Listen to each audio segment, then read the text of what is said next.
That's not really what we wanted to come out of the gates with. We'd rather have compelling baseball shots, guys stretching, pitchers warming up, intense looks from hitters. Instead, we have Freddie Gonzalez and Jack McKeon saying hey, and the grounds crew scrambling around. That's about the only highlights that we've seen over the last 2 hours on this field. Boy, the grounds crew's good, and the fans are wet, and the rain is falling. Well, you know, they say try to paint a picture. Hi, everybody. Rich Waltz along with Tommy Hutton. It's raining, obviously, and I'm not a meteorologist, and I do not play one on television, but just in looking at the radar, there's more stuff headed in this direction. This could either be a long wait, or it could be a postponed game. Yeah, there was a second, I want to say just a second, where we had a game time, starting time of 7:10, and then that was changed to 7:20. And then the rain started to come again. And I was just thinking, if it'll help you out a little bit, I'll stretch. You know, it disrupted our whole pregame routine because Tommy usually does that Bonifacio jump thing where he splits his legs. And he does that about at 56. That's about 4 minutes to 7 o'clock. And now you're all messed up. Now I don't know how you're going to stay limber through this thing. Well, we'll try. We usually do. And we'll see what lies ahead. I'm hoping that we get the game in, because I want to see Logan Morrison play first base. Morrison is injured. Of course, you know that he cut his knee the other day. Morrison is scheduled to be at first base, making his first start in the big leagues tonight. Yeah, played a lot of first base in the minor leagues, and so Lomo is scheduled to play there tonight. The swelling went down a little bit in that thigh, knee area. The stitch is still there, but he should be fine. Hanley Ramirez, there's really no date as to when he's going to come back and play. He's not in the lineup. He swung the bat off the tee and off soft toss, but really he's not swung the bat at 100%. I doubt he'll play this series, and who knows about the series against the Giants this weekend. All right, I just came up with this idea. Let's say it's raining right now, and you want to see the matchup between Clay Hensley and Brandon Beachy. We can replay the game from a week and a half ago. Just edit out that seventh inning at bat from Dan Uggla, and everything will be great. But that was the big at bat, and this is a rematch between those guys. Uggla, of course, hit a 3-run homer against Hensley, and Beachy had his longest start in his brief big league career. Brandon Beachy has been a real nice find for the Braves and for Freddie Gonzalez. And, you know, talking with a number of the hitters, the ball really jumps on him. It's hard to pick up, got a lot of late life in his fastball. And Clay Hensley making his fifth start as a Marlin since coming out of the bullpen. And Rich talked about it. The only bad pitch in that start down in Atlanta against Beachy was the pitch to Uggla. It was a 3-run homer, and that's all she wrote down there.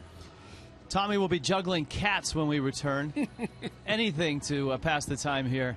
It's a rain delay theater right now, but we always have a few tricks up our sleeve on an email Tuesday night with the Marlins and the Braves in a rain delay.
Sun Life Stadium, where there is no sun, but there is life. As in the tarp is off, as in the game is about to start.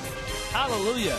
As the Marlins and the Braves have endured over an hour of a rain delay, the Fish in their dugout ready to go.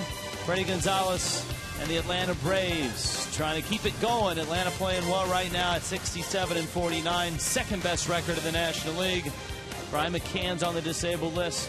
That doesn't seem to hurt this outfit right now. They still trail the Phillies, but the Braves, second best record in the National League as well. Clay Hensley gets his second shot at the Braves here in the last 2 weeks. The last time he pitched against them, he pitched very well, save one hanging breaking ball that Dan Uggla hit in the seats in Atlanta. Hi, everybody. Rich Waltz along with Tommy Hutton. Welcome inside Sun Life Stadium. Welcome to a night of baseball. Tommy, here's our Coventry Healthcare of Florida starting pitchers. Well, you talked about Clay Hensley, the little blip on the screen that last time out, the Uggla 3-run homer, but 7 innings, 5 hits, 3 runs. On the other hand, Brandon Beachy, he had a no decision in Atlanta against the Marlins earlier in the year, and he beat Hensley in that game where Uggla hit the home run. He pitched a career-high 7 1/3 innings in that short start against the St. Louis Cardinals. 2 1/3, 3 hits, 6 runs in that game. What he needs to do, and all you have to do is look back to his numbers last year when he worked out of the bullpen. Last year in 75 innings, 77 strikeouts, 29 walks. So far this year, 18 strikeouts and 18 walks in his 34 1/3 innings. He needs to limit those walks. He knows that as well as anybody. And this is the lineup that he will face for the Braves. Brought to you by Warren Henry, as usual. Michael Bourne, newly acquired. He's fit in quite well. He's having a terrific year. Martin Prado's in left. Freddie Freeman is red hot. And, of course, Dan Uggla has the longest hit streak in the big leagues right now. He's one shy of the longest this year. He's at 29. Andre Ethier at 30. Chipper Jones hits 5th.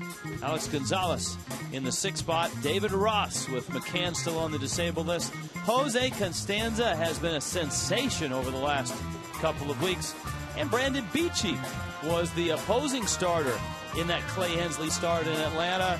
And that was the longest start in Beachy's short Major League career. He beat the Fish. The Marlins lost that game by a score of 5-0. Here is Michael Bourne, who was causing problems for the Marlins last night. He was 2 for 5, 2 runs scored, and he drove in a run. Hensley, with the rosin bag all over his cap, goes to work, and he throws a strike.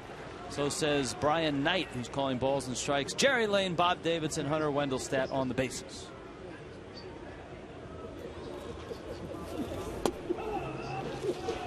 Michael Bourne, one of the guys Clay Hensley did not have to deal with in that game down in Atlanta.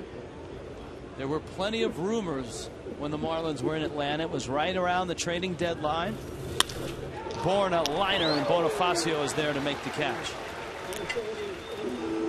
So there's one out. Here come the Fish defensively. Boy, we'll set the defense for you. It's brought to you by Warren Henry, and there are some changes.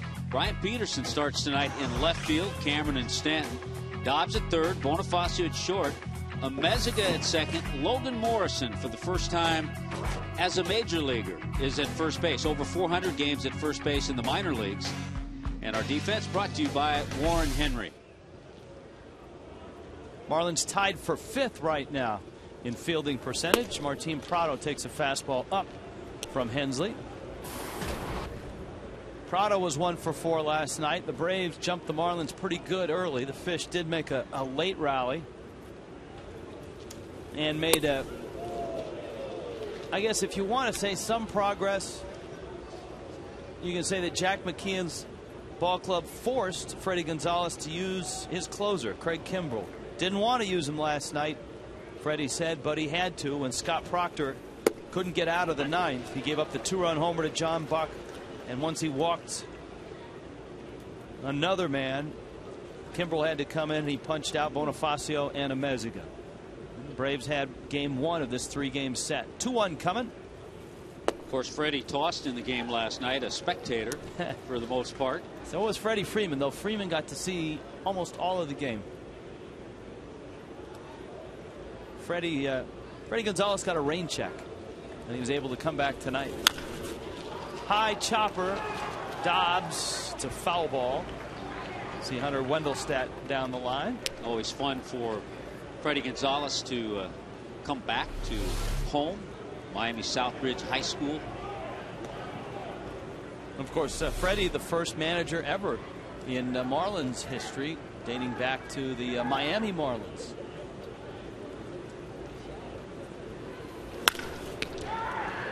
Ground ball into left field for Prado. Even back then, he had Carlos Tosca at his side. As the Marlins started as an expansion team.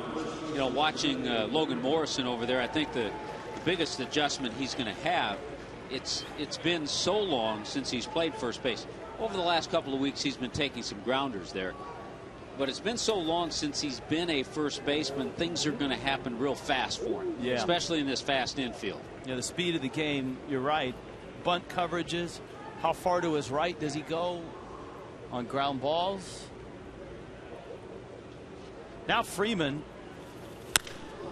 lifts one in the air to center. Mike Cameron, who lives just outside of Atlanta, makes the catch.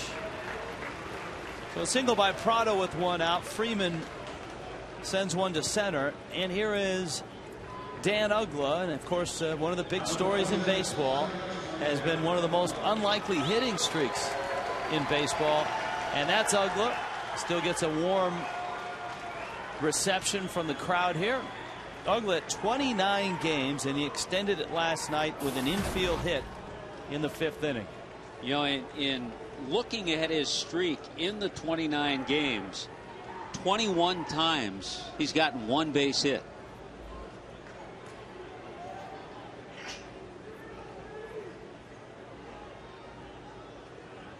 And of course, Uggla hit the 3-run homer against Hensley in Atlanta on a hanging breaking ball in the 7th inning.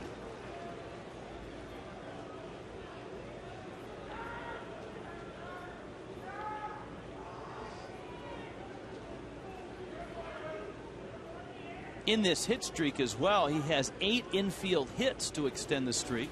He hit one of them last night. And he had just 6 infield hits leading into the streak all year. But the damage that he's done has been substantial. He's hit a dozen homers in the 29 games. Hensley could tell you that. That one is fouled back. And it's 0-2. Remember the pitch he hit for the home run against Hensley in Atlanta was a breaking ball. It was down. It was a curveball down, but it was out over the plate where Dan Uggla could extend those Popeye forearms. Uggla the following night would hit almost a same spot pitch, another breaking ball from Anibal Sanchez for a 3-run homer, and Uggla goes down. Hensley strikes him out.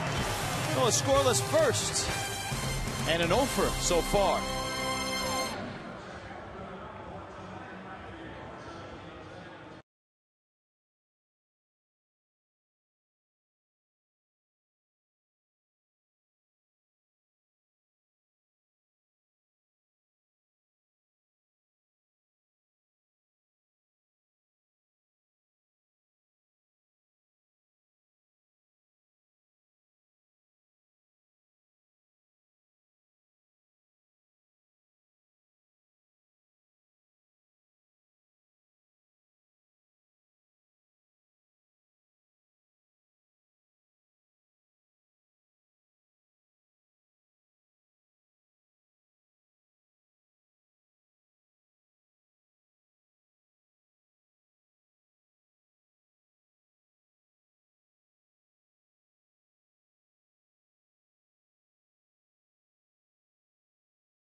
por Coventry Healthcare de Florida.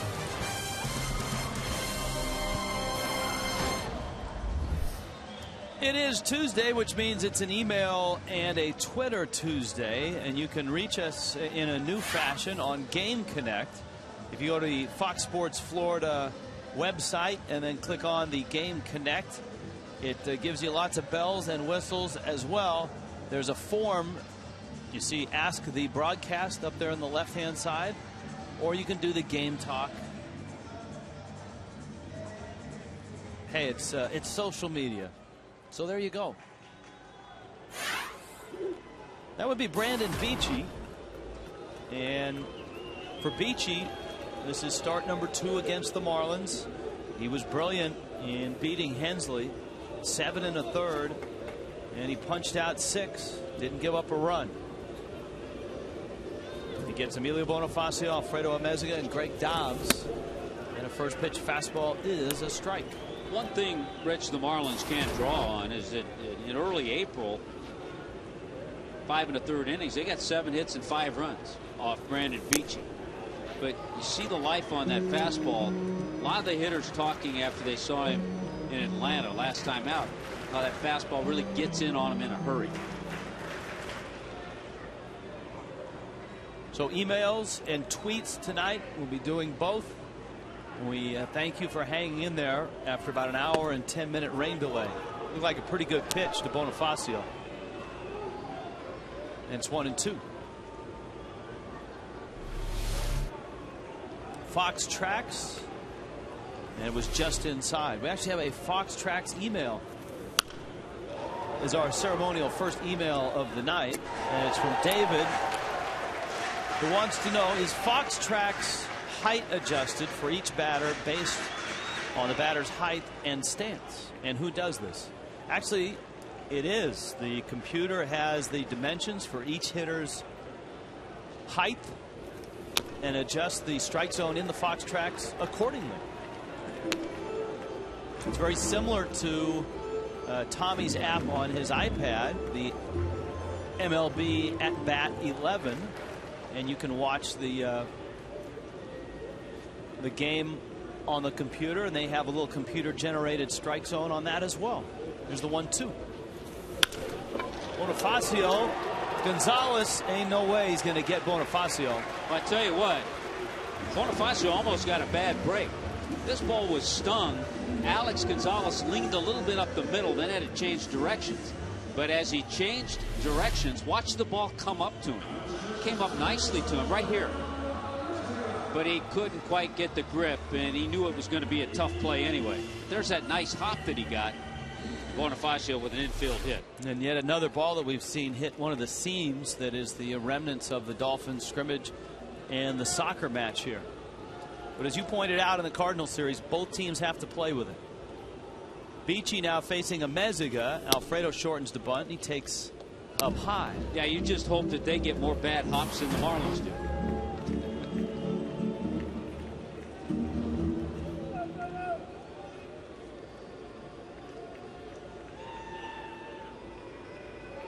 Bonifacio was thrown out trying to steal last night. We told you David Ross has one of the best career stolen base percentages for a catcher. He's at 36% in his career. I believe Pudge, last time we checked, was low 40s, 41, 42%. He is a good player, that David Ross. And Amezaga, I don't know if it was a hit and run, but Bonifacio had a terrific jump, and Amezaga leaned out over on a 1-0 pitch and poked it foul. Hard to tell. Bonifacio's looking over his shoulder. Generally, you don't have a hit and run play on when you have a guy that has Bonifacio's speed.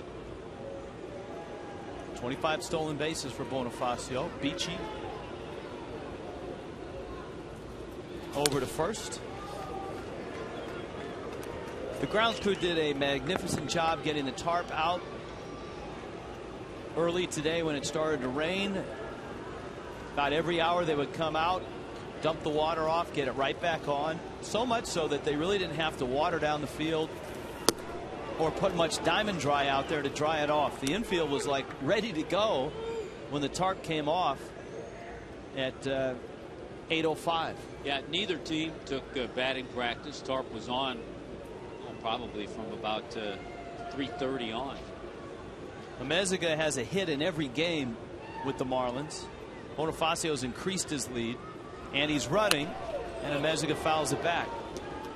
This is one area, the 2 spot in the lineup, that I think really has been an issue for the Marlins since the injury to Omar Infante. He'd been so hot. He'd been spraying line drives. His post All-Star game numbers were up around 400. I mean, he'd been getting big hits, key hits. He had 3 consecutive 3-hit games before he got hurt.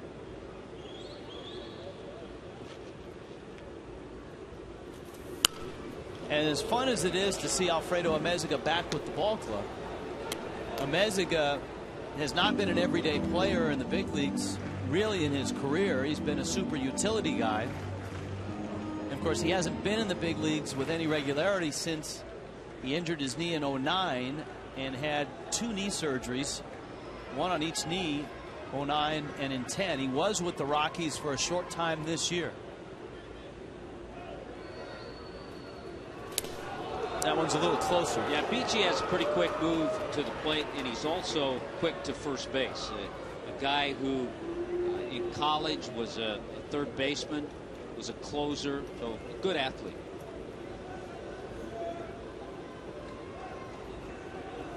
Counts 1-2. Bonifacio has opened the Marlins first with an infield hit. And Amezaga keeps fighting off fastballs. We actually have a Bonifacio Amezaga question that is floated in. Bryce wants to know if you had to choose between Bonifacio and Amezaga as far as the best defensive center fielder, which one would you choose? I think right now Bonifacio would be the choice. Delayed steal coming, and he's got it. You could see from up here Bonifacio hopping 3 times, and he gets the stolen base. He figured couldn't get it the regular way, why not use the delayed steal? And he has used it.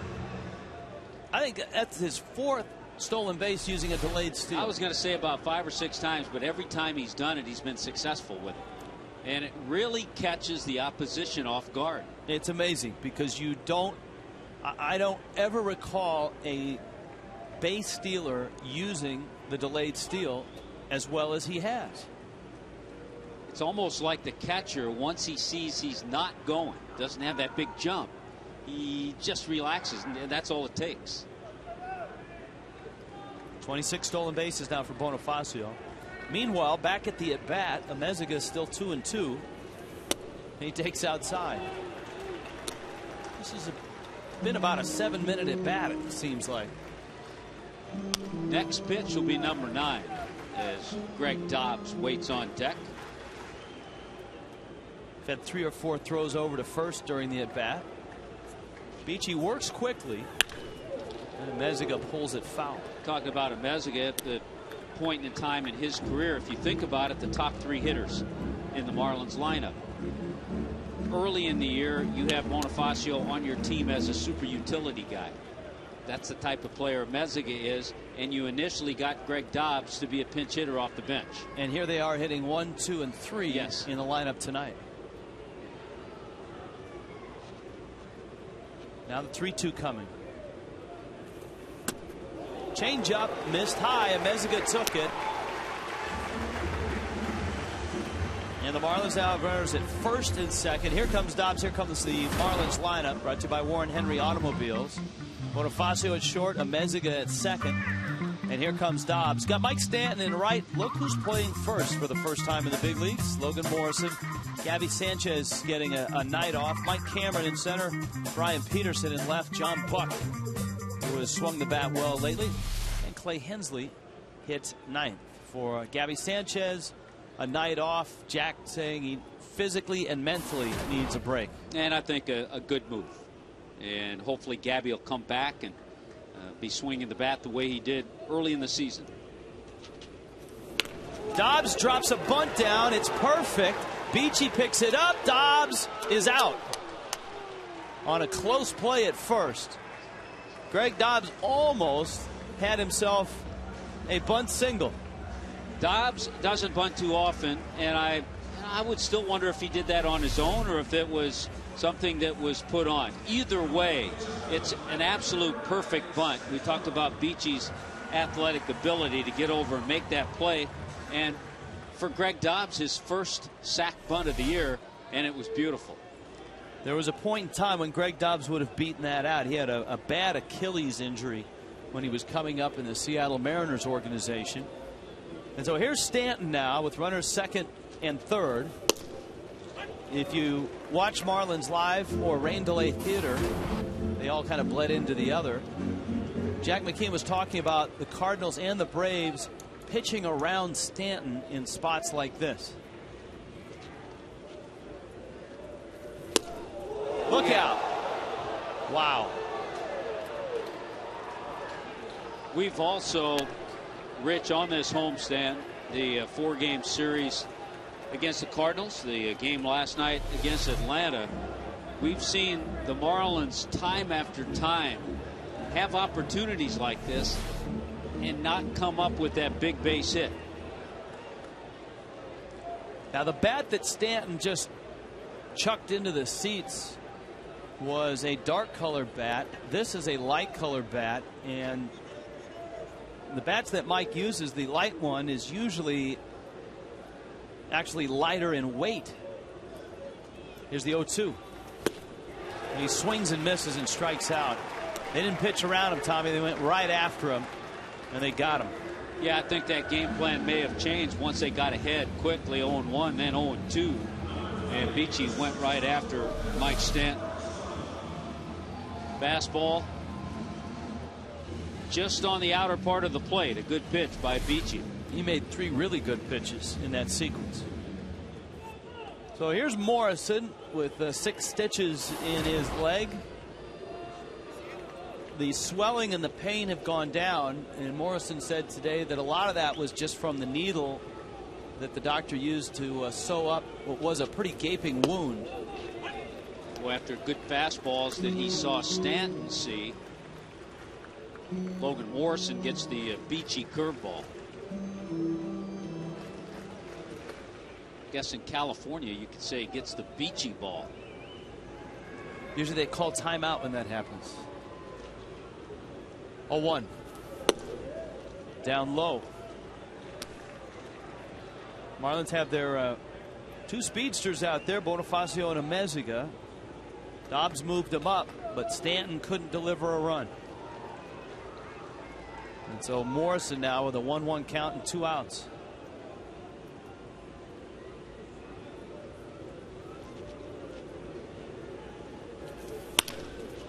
Up the middle, Ugla backhands it, fires to first, and Morrison, getting up the line pretty well, is thrown out.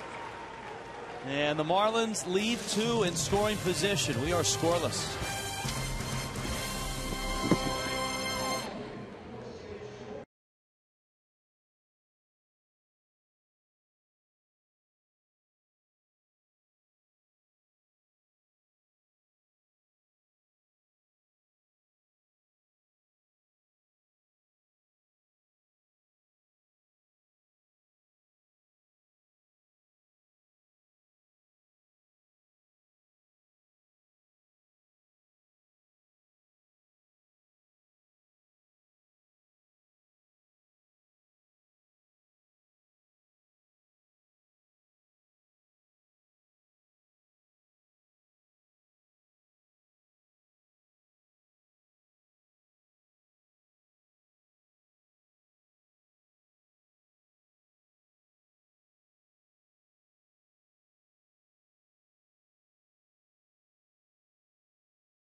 Scoreless ball game. It's the second inning. It's Clay Hensley and Brandon Beachy locked up again, as they did so in early August in Atlanta.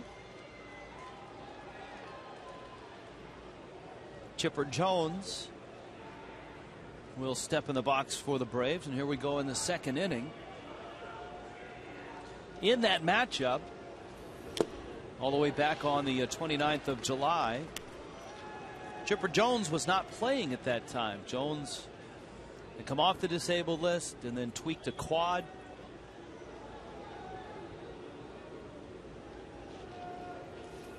Hensley bounces one up the plate, and Hensley and Beachy actually were in a scoreless duel until that Ugla homer in the seventh inning. Hensley went 97 pitches into that game, didn't walk anybody, struck out 3, and gave up just those 3 runs.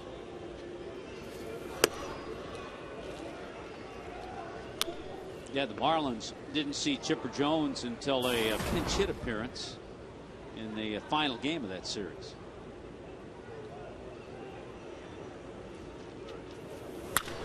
Jones hits it hard. Amezaga on the outfield grass. Lobs it over to Morrison at first. Still kind of gets a little weird looking at Morrison at first base. As soon as the throw leaves an infielder's hand, your attention goes to first, and you're expecting to see Gabby Sanchez, because that's what you've seen for the last almost 2 years, about a year and 3/4. Yeah, and we talked about it. Logan Morrison, his trek to the big leagues found him playing first base all the time, coming up in the minor leagues. Here's Gonzalez now.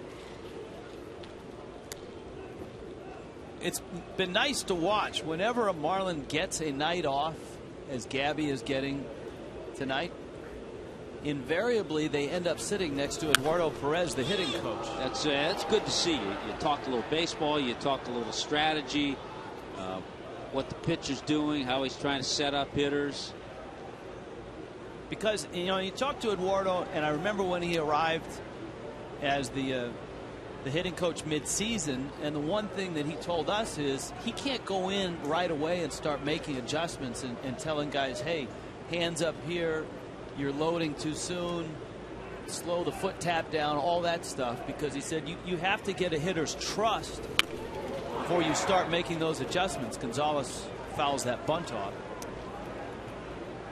As well, he also said that, part of being a hitting coach, from all the people that he had talked to, and he's managed and coached in the winter leagues as well, is psychological, is understanding what makes each hitter tick, understanding what type of plan of attack they have at the plate.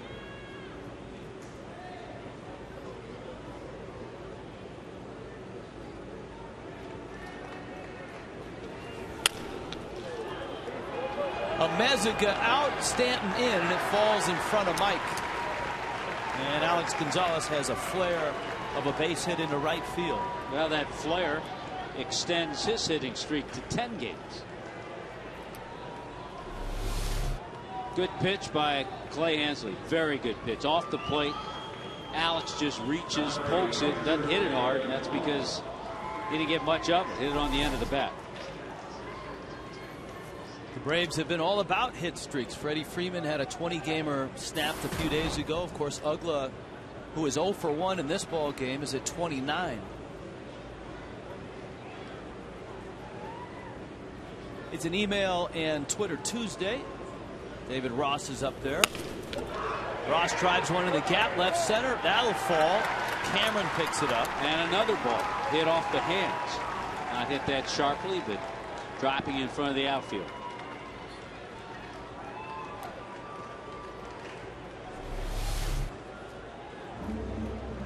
David Ross would probably tell you, because he's getting an opportunity to play a lot.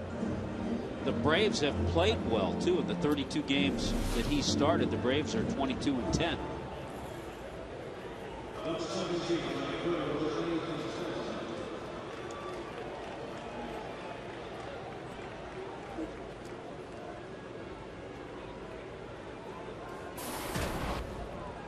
Now Constanza, last night 2 for 4, adding to his legend, and that is As we've talked about, a guy that played a ton of games in the minor leagues.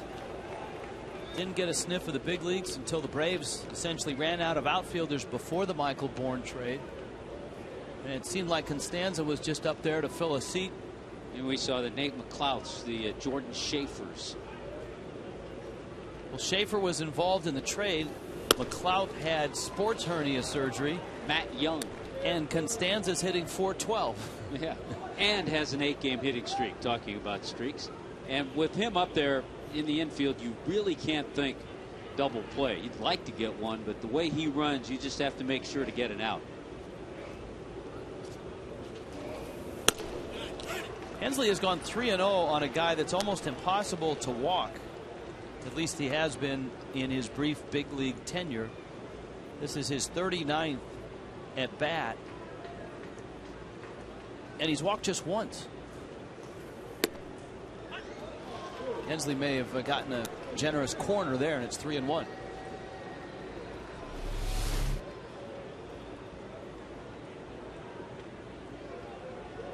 And he did. He did get a generous call from Brian Knight. Don't often get that on 3-0. 3-1 pitch is hit in the air to center. Cameron lines it up. And he makes the catch. We had a Billy the Marlin question. Wanting to know as the Marlins get set to head to. This is a good question, by the way. Marlins get set to head to Miami and become the Miami Marlins. Will Billy get a makeover, or will the Marlins get a new mascot? That's a great question. We're going to have to do a little research. Have to set up an appointment with Billy.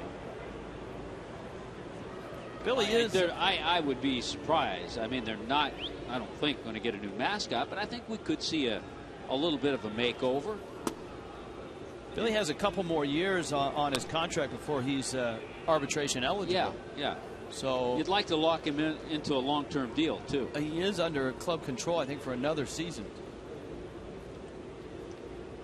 Billy was a Super 2 at one point. Here's the pitch to Brandon Beachy, and there's a strike.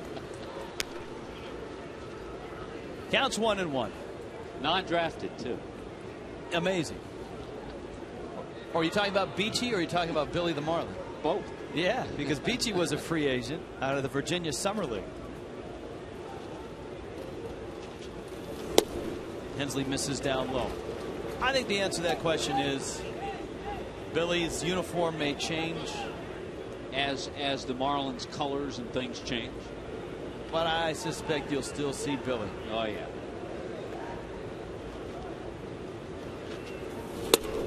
He's a fixture, and he's a 10-5 guy. That's true.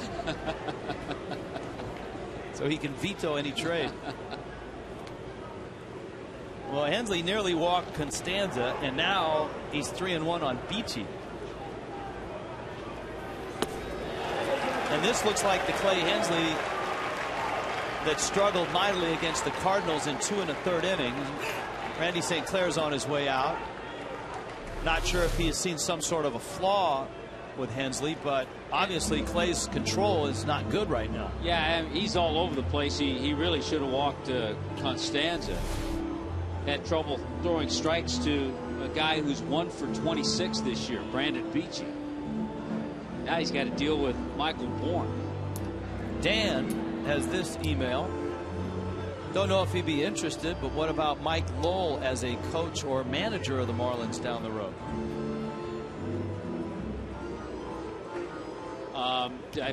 I know that Mike someday would like to get into the game, get back in the game. I don't know if he has aspirations to be a manager. It takes a lot of time. He has a young family that he's now able to spend time with. I think a lot of players immediately following their careers usually take 2 or 3 years before they do jump in. Hensley misses up to Michael Bourne.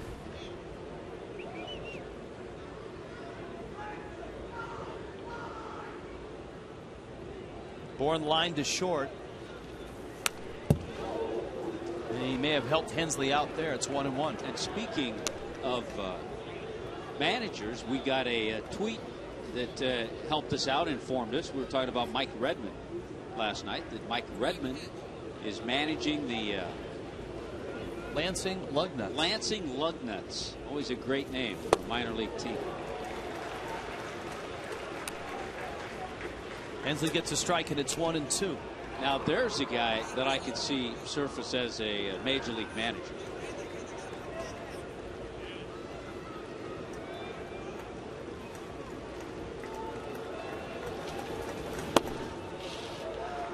One of the problems that Hensley is having right now, he's having trouble with the curveball, throwing it for strikes. So because of that, he knows hitters know that, and then he tries to be too fine with his fastball. And by doing that, then he's falling behind, having a little trouble with the changeup. So his secondary pitches, he's having trouble throwing for strikes. Changeup missed. Yeah, so then he's trying to make a perfect pitch with the fastball. And you're not going to get that call when you're spraying balls all over the place as a pitcher. Here's the 3-2, and he lost them, and he walks in a run. And so remember the walk on the wild side against the Cardinals. Well, the Marlins are watching Hensley struggle right now. He gave up the 2 bloop hits to Gonzalez and to Ross. Nearly walked Constanza, did walk Beachy, and now walks Bourne. He's thrown 25 pitches in this inning. Yikes. And now he has to face Martin Prado with the bags loaded, a guy that has always seemed to hurt the Marlins. And the walks just weren't there last year when he was working out of the bullpen. Mentioned his ratio last year, 77 strikeouts, 29 walks in 75 innings. He's already walked 20 this year in about 35, 36 innings. With just 19 strikeouts.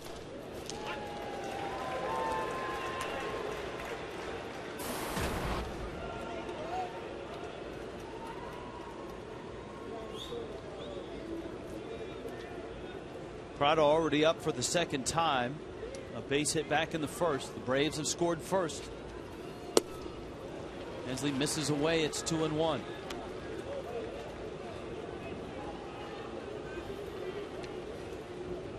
As you pointed out, if he can't throw the secondary pitches for strikes, his fastball isn't good enough where he can throw it 2-3 times in a row to a guy like Prado. Right back to him. Hensley spears it, gets the out. The Braves are on the board. A bases loaded walk. 1-0.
Defense brought to you by Warren Henry. Prado, Bourne, Constanza, a lot of speed in the outfield. Chipper and Gonzo, Ugla, Freddie Freeman, David Ross. All that sponsored by Warren Henry. And the scouting report on Brandon Beachy. That's brought to you by Coventry Healthcare. He was non-drafted, so a good sign for the Atlanta Braves. He has 3+ pitches, and we've seen him with that sneaky late life fastball. We've seen him throw a couple of nice 12-6 curveballs. Isn't it ironic, Tommy, as we approach August 15th, which is the deadline for teams to sign their draft picks, and many, including the Marlins, first-round draft picks have not signed, and they're holding out for $2.5, $3 million or whatever they want to get, that a guy like Brandon Beachy, and many of those first-round draft picks, A, won't get to the big leagues ever, B, will never make it in a starting rotation. Here you have Brandon Beachy, who was spotted in a Virginia Summer League, and he was signed for just $20,000.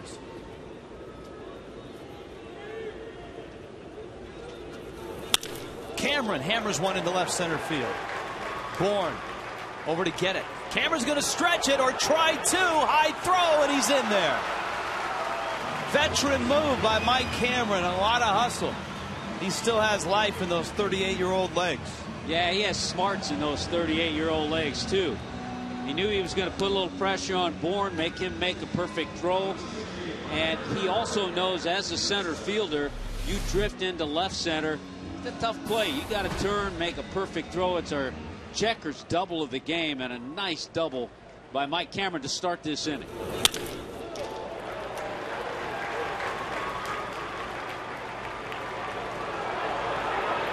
Never hesitated. And so he's at second. Here's Brian Peterson. You got John Buck coming up as well. And Beachy misses outside. Peterson getting the start in left with Logan Morrison at first.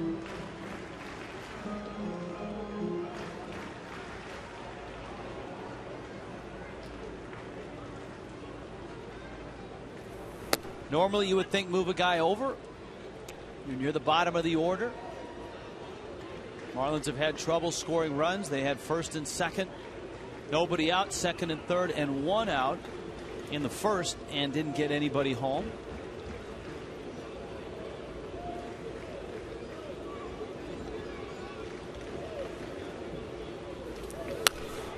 This situation a little different because you have the pitcher after John Buck.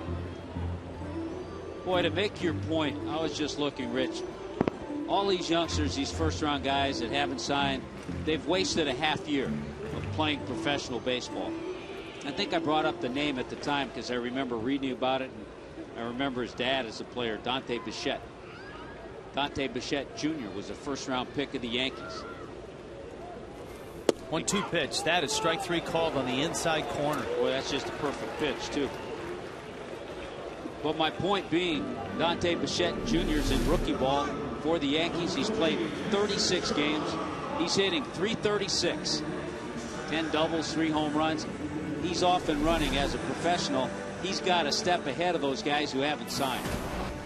And maybe they make an extra $250,000, $500,000 on the sign, but they lose a year in terms of baseball development, and quite possibly a guy like Bichette or whoever signs and starts playing gets to the big leagues a year sooner.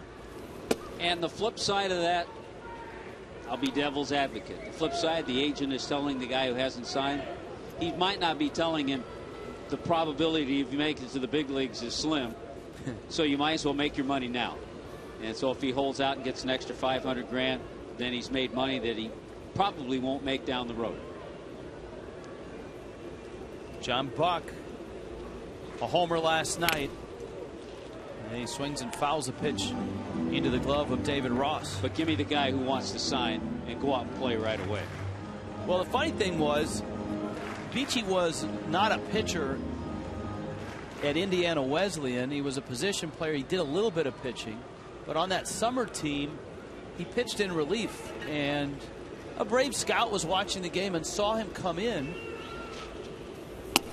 and start asking around about him, and found out, yeah, he plays at Indiana Wesleyan. He was a junior, so he was going senior year. And then the scout called the Braves and said, hey, do we have any money left in our budget? And this the Braves said, well, how much do you need? He goes, I don't know, maybe 15,000, 20,000. That's a strike. And so they offered him just 20,000, and Beachy had a decision to make. Does he go back for his senior year, or does he sign for 20,000 and pitch at the powerhouse Wesleyan University? And he said it was a very easy decision. It was, where do I sign and give me the ball? And I'm a professional now. Here's the 2-2. And the thing Beachy said about the Braves organization, Hensley's on deck, was that they never treated him like an undrafted free agent. It was never, he never felt like he didn't have a chance to get to the big leagues, because he got here pretty quickly. He did not spend a whole lot of time in the minor leagues. He got here because he earned his way here.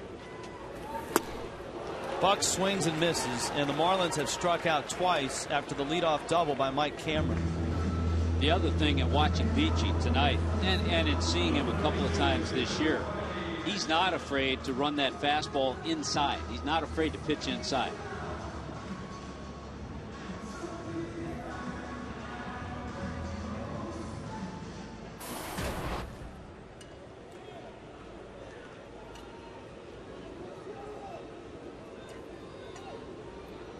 With Hensley starting tonight, Hensley taking a peek down to see where Chipper Jones is playing, takes a breaking ball for a strike. We've had a few emails and tweets about Mickey Mantis, which of course was Hensley's buddy in Washington for much of Mickey's time in the dugout.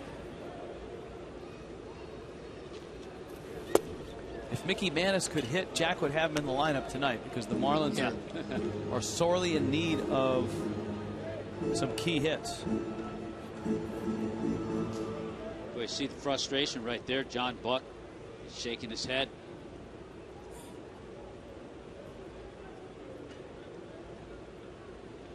Oh, 2. That is strike 3 called. Well, leadoff double goes nowhere. 1-0 Atlanta.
Inning, 1-0 Atlanta on top, and the Marlins will keep a close eye on Clay Hensley as he gets the heart of the Braves order. Freddie Freeman, Dan Uggla, and Chipper Jones in the third.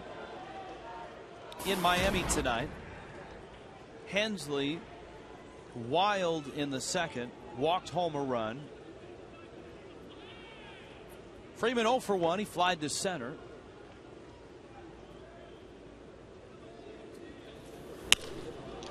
He goes after the first pitch, lifts it in the air. Peterson back on the track, makes the catch. With Dan Uggla coming up, we check in with Craig Minervini. Craig? Thank you. Thank you very much, Rich. July 24th, it looked like Dan Uggla's streak was stopped at 14 games. Take a look at this play. Originally scored an error. It was changed the next day. Uggla's at the plate. Miguel Cairo's the third baseman. It's a sharp one hopper, but it went off his glove. The official scorer slept on it after the Braves media relations manager, Adrian Midgley, called him, talked to him there, which is very customary around baseball. The Reds official score the next day, looking on his DVR, changed the call. And it's now alive at 30. What do you think, guys? I thought it should have been an error, but it was a hard hit ball, and the Reds official score decided to change that ruling. Craig, I hate to burst your bubble. That was a base hit all the way. It skipped high over his glove. He barely got leather on it. You're not bursting my bubble, Tommy. Just an opinion. Here's the pitch to Uggla. I like the couple of days before that in Cincinnati. On the 22nd of July, Uggla didn't play. He pinch hit a home run in that game. That was his only at bat to, I think at that time, make it a 13-game hitting streak. And that's why it's been kind of an unlikely hitting streak. Uggla sends it into center field, is because Uggla has had some near misses and some infield hits, and he hasn't necessarily been tearing the cover off the ball in that, you know, he's over 400 or hitting 425. His average has been right around 350 during the streak. Well, we talked about it during the 29-game streak. 21 of those games, he's gotten one hit in the game. But I think what's most impressive about the streak for me is the fact that Uggla has cranked 12 home runs. Yeah. And I think that's probably for the Braves, that's the most important thing, because it has really helped their offense. And that's the power that they were looking for when they signed Uggla to the 5-year contract. The Meziga flips to first, and that's a nice answer. A 5-pitch inning from Clay Hensley.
On Fox Sports Florida, brought to you by Marooney. When you need a car, truck, or van, who are you going to call? 1-877-Marooney. By FPL. FPL is constantly working to make its system stronger, smarter, cleaner, and even more efficient to offer reliable service today and for years to come. Visit FPL.com to learn more.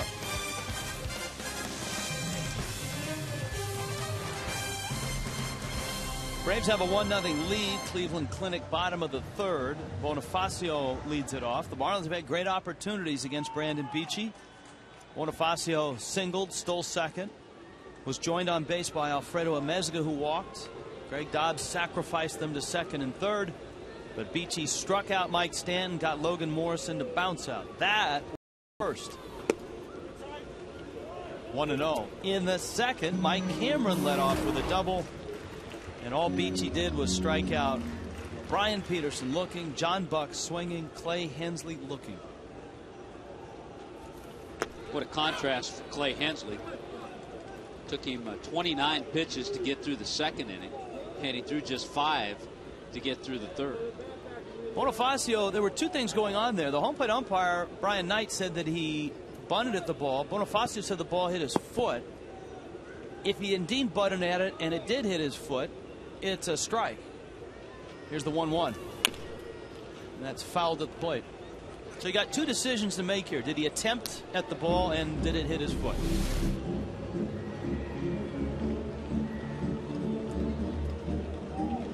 I don't think he pulled the bat back in time. Yeah, I think he attempted. And that means it's a strike. It's a good call by Brian Knight. Think about that. He's looking at two things.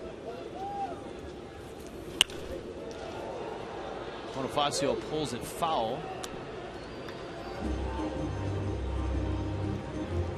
Leadoff hitters getting on base. The Marlins leadoff hitters.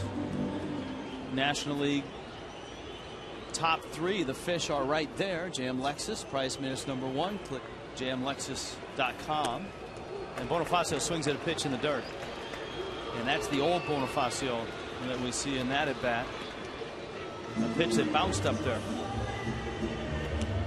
Beachy has punched out the last 4 guys he's faced. He has 5 strikeouts in the game. A tweet from Russell. Is Jason Hayward hurt, or is he just on the bench?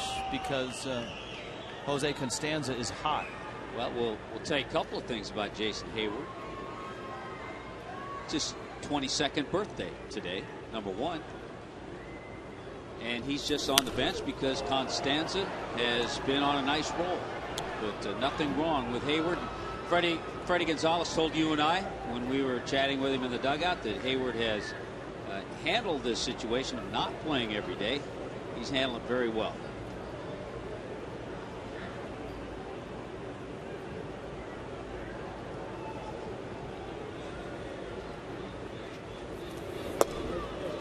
Mezzica takes a breaking ball for a strike, and it's 0-2.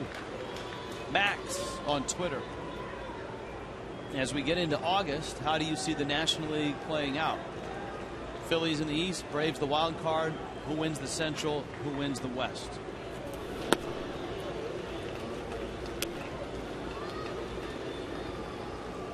Well, I don't see anybody catching the Phillies, and the Braves right now are leading the wild card. I think what will work in the Braves' favor is that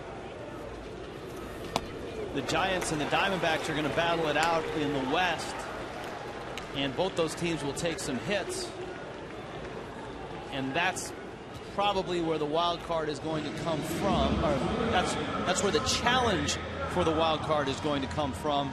But I think the Braves will be the wild card. I think the Braves will be the wild card. I think the Giants will separate themselves a little bit from Arizona.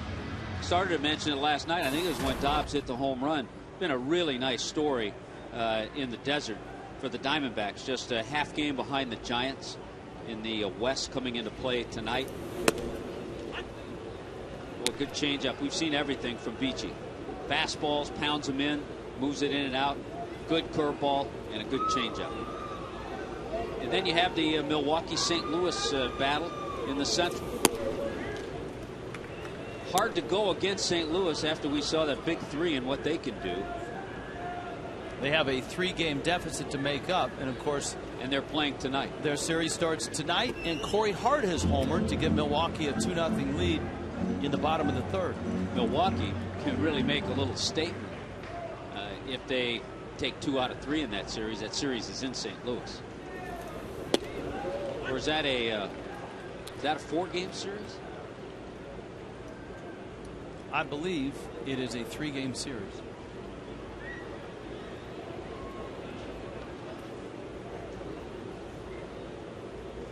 Dobbs waiting on a 1-2 pitch from Brandon Beachy.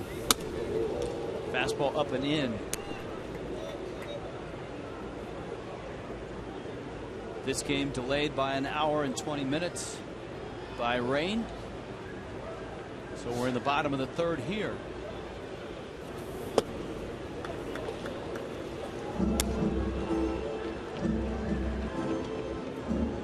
Six strikeouts for Beachy already. He had 6 and 7 in the 3rd innings in Atlanta against the Marlins. To left, Prado is in, and he makes the catch. 1, 2, 3 go the fish in the third.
Themselves at the trade deadline. The Braves right now at 71%. The Phillies, the Cardinals, the Giants. Of course, the Giants getting Carlos Beltran, Rafael Furcal, and a few other pieces for the bullpen for the Cardinals, along with Edwin Jackson in their rotation. Hunter Pence, the big piece for the Phillies. I think since Hunter Pence has been there, the Phillies are either 9-1 or 10-1. For the Brewers, Francisco Rodriguez, K-Rod from the Mets. It's one of the best breaking balls that Hensley's thrown today. That was a knee buckler. Yeah, and once he starts getting that over and the changeup, he doesn't have to be perfect with that fastball.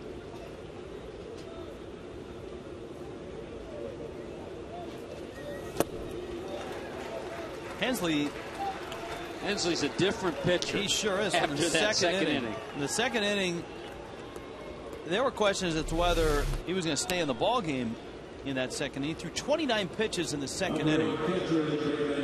Walked home a run. And now he's set down 5 in a row. Got Alex Gonzalez to chase that slider off the plate. But good to see. Good to see Clay making the adjustment within the game.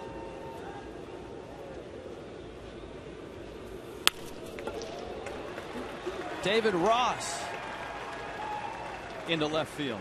Marlins can't get David Ross out tonight. He's 2 for 2. Boy, I tell you, things don't get easier this weekend looking at the matchups. Friday night, the Marlins see Matt Cain. Saturday night, Tim Lincecum. And Ryan Vogelsong with a 9-2 record on Sunday. Nolasco, Vasquez, and Hand for the Fish. Here is Constanza. A tweet from Cody, a Braves fan. Do you guys want Freddie back? You can have him for free. This benching of Hayward is awful. Well, let's remind Cody, it was? Cody. That Jason Hayward, in almost 300 at-bats, has 30 RBIs, is hitting .222, and has an on-base percentage of .264. Not having the year he had last year. Michael Bourne and Constanza have made a nice little duo in the lineup. Constanza lines it to left. Brian Peterson there to make the catch. And you know what? Constanza will cool off, and Hayward will be back in the lineup. And you go with your hot hand. That's the way things go. Hayward is going to be in right field for the Braves for a long time. For a long time. A lot longer time than Jose Constanza. But, well, you've got Constanza, and he's lighting it up. You might as well ride him as long as you can.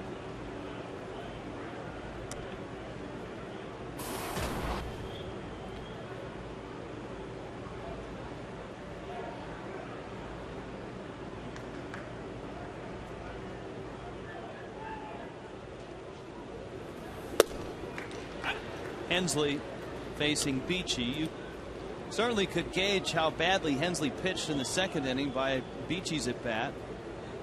With 2 outs and a couple runners on, Hensley walked him. I think it's interesting, a Braves fan not happy with the job Freddie Gonzalez has done. And they have the second best record in the National League, behind the Philadelphia Phillies. It's a great illustration that there's probably... The fans don't know a whole lot. That's what the illustration is. Easy there, big guy. Come on. Nice curveball. 9-pitch inning for Clay Hensley.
The night 1-0 Atlanta on top of the Fish.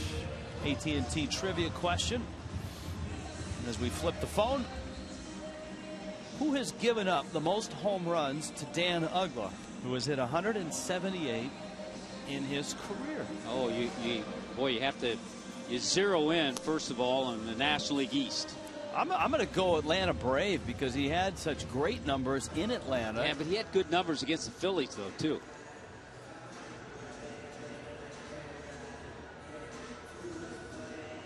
In Ugla's time, who are the stalwarts in that Braves rotation? Hudson? And Tim Hudson didn't give up a lot of home runs. Faced Lowe for a couple of seasons, but Lowe's not a guy that gives up home runs. I'll tell you what, I'm going to exclude, I'm really starting to narrow it down. I'm going to exclude a left-hander. Because over his career, Mike Stanton hammers that ball in the left field. Hanging breaking ball, and Stanton is aboard. The Marlins have their leadoff runner on for the third time tonight. Uggs has hit right-handers a little better than lefties. See, there's the two guys that knew each other from Southern California, Stanton and Freddie Freeman. That's a great shot because fans, as you follow this game, you're going to see those two guys around for quite some time. Mike Stanton and Freddie Freeman. Two 21-year-olds and having the greatest time playing in the big leagues. Living the dream. Now Morrison. Lomo fouls it back. Let's hope the patch job on his leg has held so far. He did try to beat out a ground ball up the middle and ran pretty well up the line. That right knee, just above the knee, is where he was cut by Bonifacio's cleat.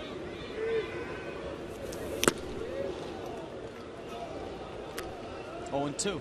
The only question for Lomo was how is he going to slide, because and some players are like this. They have a certain leg that they slide on, and for Morrison it's his right leg. He said that one time in the minor leagues he tried to slide on his left leg and tore his knee up and injured himself, and so he is an exclusive right leg slider.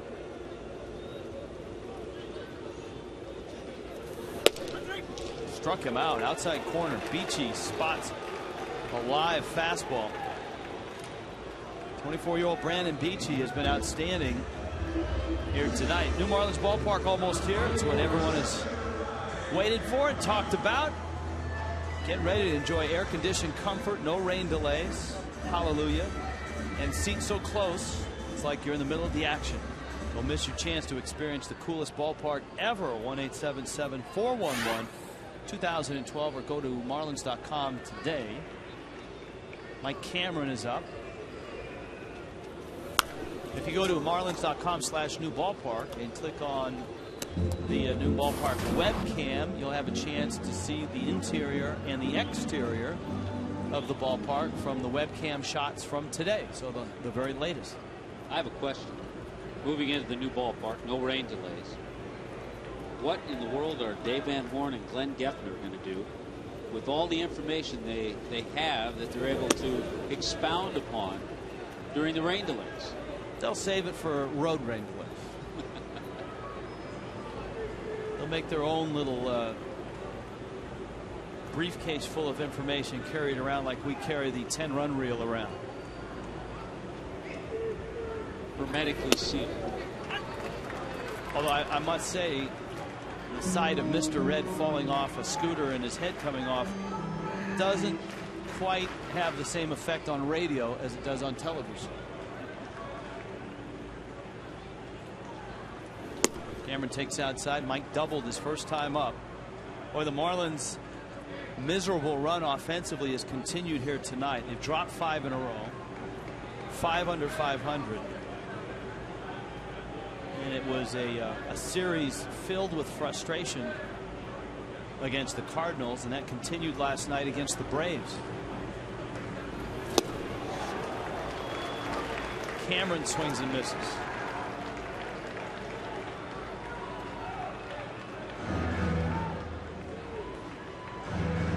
I'm going to go Brave pitcher, but I just don't know which one to pick. I'm going to go Philly pitcher, but you're right. I'm not sure where to go. Philly pitcher, you got it, Brett Myers. Although he may have hit a few of those against Myers when he was an Astro. That's possible. Roy Halladay. Boy, Uggs has taken Halladay deep 3 times. He's got something in common with his buddy Cody Ross. Who, by the way, Roy Halladay won his 15th game last night against the Dodgers.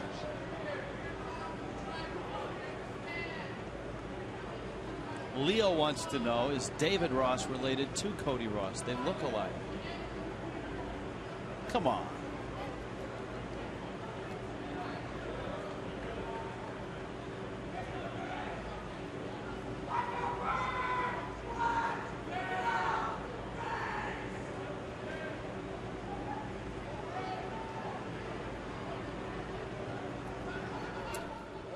Stanton is back. Mike has shown a little more activity running. It's tough to tell what David Ross looks like with that shot.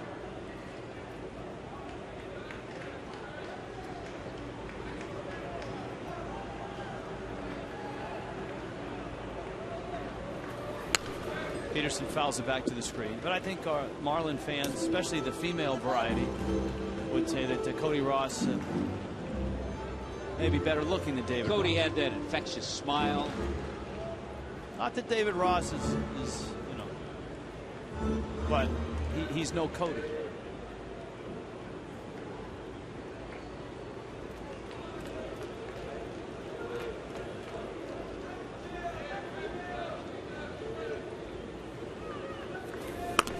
Ouch.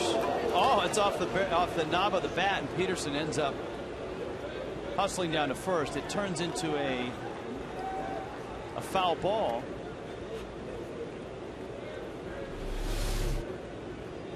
Let's watch it. And it hit squarely. That hit the knob. Yeah. Below his hands. And I like the alertness of Peterson. Brian Peterson realized all of a sudden, hey, that might be a fair ball.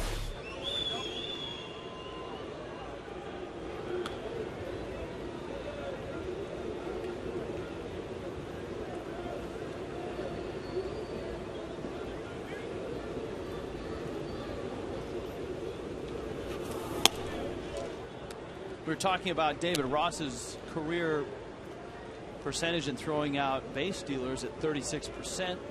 David wants to know, what was Charles Johnson's career percentage throwing out base stealers? Well, give the crack staff give him a little something to do. Stanton is running. The throw is up, and Mike is out. Gonzalez applying the tag. And again, the Marlins get a leadoff runner on, and his career percentage goes up a notch.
Standings. Atlanta's 8.5 behind the Phillies. The Marlins had climbed out of the cellar when they had brought themselves to 500. But a 5-game losing streak will send you right back down the cellar stairs. Yeah, get you down those stairs in a hurry. Hensley throws a strike to Michael Bourne, who leads it off for the Braves here in the 5th. Bourne, Prado, Freeman. And aside from a walk on the wild side in the 2nd, Hensley's been outstanding. He had a 29-pitch inning in that 2nd, a 5-pitch inning in the 3rd, and a brief inning in the 4th as well. 9 pitches in that inning. So 14 total pitches in the 3rd and the 4th, and he goes 2-1 on Michael Bourne. We had a few answers for the Charles Johnson question. Yeah, we were talking about David Ross's career defensive numbers in terms of caught stealing. And CJ, a very good 39% in his career. Bourne turns on that. Pudge, if I'm reading this correctly, that is just incredible. 46%. And while you were looking up Pudge, I was looking up Johnny Bench at 44%. Wow. Johnny Bench probably had a lot more guys to throw out, though, because in that day and age, late 60s, 70s, the stolen base was a little more in vogue, wasn't it? 3-2 is popped down the third base line and out of play. A little bit more so. I think a little more so than Pudge had to deal with in the American League.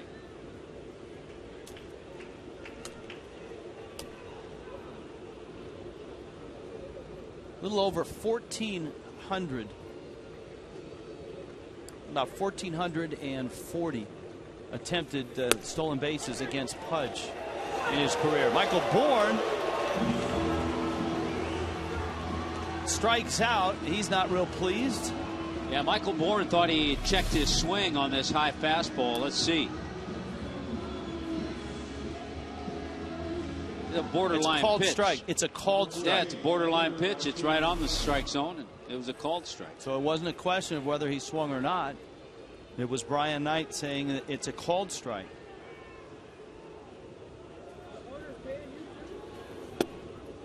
It's a little easier for Hensley to get the corners now than it was back in the second. Yeah, he's reestablished himself out there as far as a strike thrower. Prado bangs one to left, deep and gone.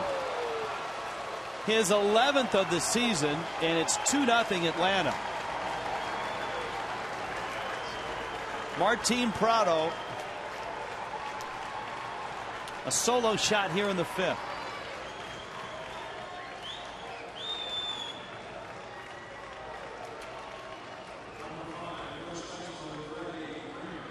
Didn't waste any time jumping on a Hensley fastball that was pretty good pitch to hit. Just kind of tailed back, started off the plate, and then tailed back at middle in. And Prado with a nice swing. It seems like Prado should be an honorary member and maybe an alternate on the all-time fish killer team. He always seems to come up with big hits against them. Came into the game tonight just a few ticks under 300 in his career against the Marlins. And that's what I'm saying is that he's a few ticks under 300 in his career. He's a 300 hitter. So that's kind of what he is against everybody. It just seems like most of his hits hurt against the Marlins. Hensley fires over to first and gets Freeman to tap out. And here comes Uggla now, who is 0 for 2 in tonight's ball game, and his 29 game hit streak certainly on the line. He has struck out and flied out.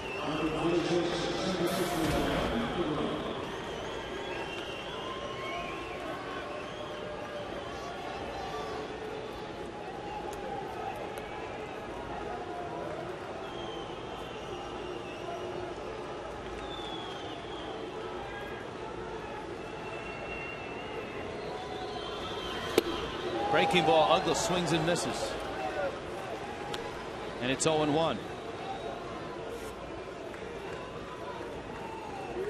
We have tweets from England. Hope you're safe over there. Lots of crazy stuff going on. Daniel in England. The 0-1 at the knees. The strike. Daniel wants to know, when's Hanley Ramirez coming back? Well, we'd all like to know that. We don't know.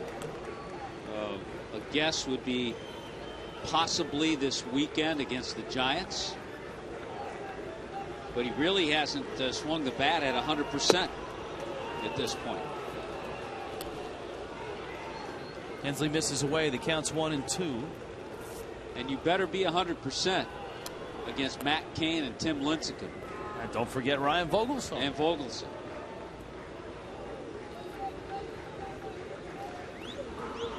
1-2. Uggla in the hole.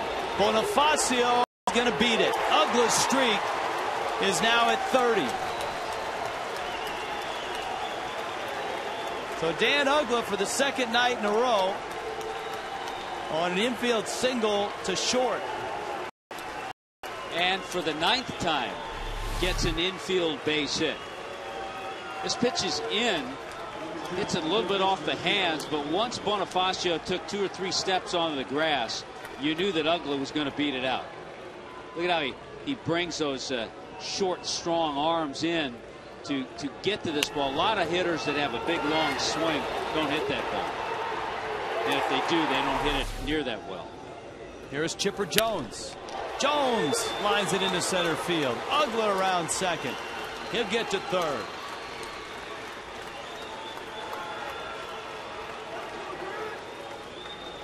And the Braves, who have added a run on a Martin Prado homer here in the 5th, have a couple of 2-out singles, Uggla and Chipper.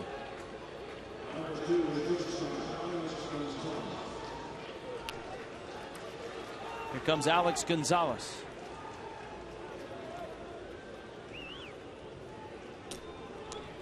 So Dan Uggla now owns the second longest hit streak in Atlanta Braves history. He's one shy of Rico Cardi's record of 31. He also is tied with Andre Ethier for the longest hit streak this year in baseball.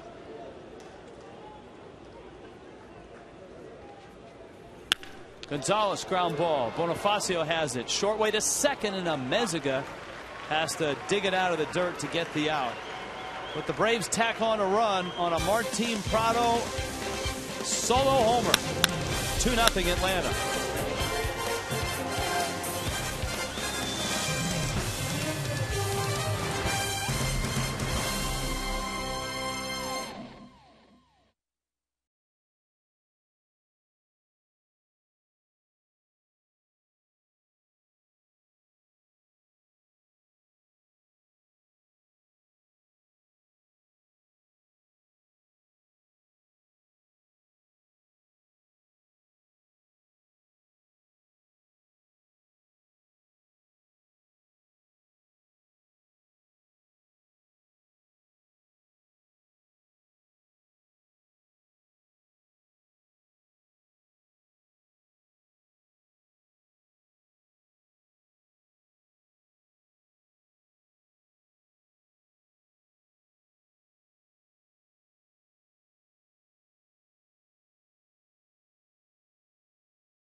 Brian McCann, but his all-star catcher could be back within a week or so. McCann took some BP yesterday. None of the players took BP on the field today with the weather conditions, but here he is yesterday. Today, McCann hit in the cages here. He also blocked some baseballs, threw a little bit as well. He's been out with a strained left oblique muscle since July the 25th.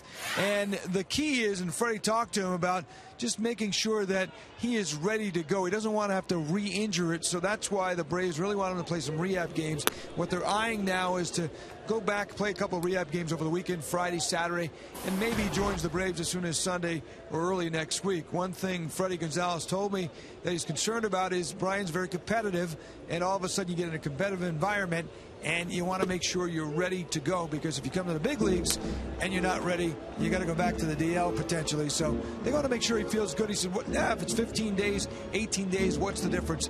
We just want to get him back healthy. Guys? Yeah, it's what a luxury it is to have David Ross behind the plate for the Atlanta Braves. Brian Peterson leads it off, and he hits a ground ball out towards Uggla at second. And he throws Peterson out here in the bottom of the fifth. 2-0 Atlanta on top. But when you talk about Atlanta, you talk about the Braves getting to the postseason, I think everyone is in agreement, and Freddie probably would be right along with you, that they need McCann healthy. They need Chipper Jones healthy. Yeah, it's one thing to talk about that rotation with Hansen and Jurgens. Jurgens himself on the DL right now. Beachy, Tim Hudson. But I think they need those veterans, certainly in Chipper, McCann with his offense. And that bullpen has been the best in the league. John Buck fouls it back.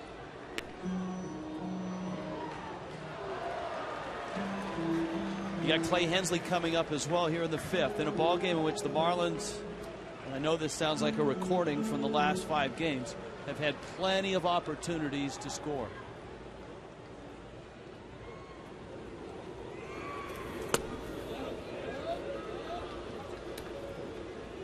One of the reasons they haven't, and that is Brandon Beachy, when it comes time to get outs, has been able to get them.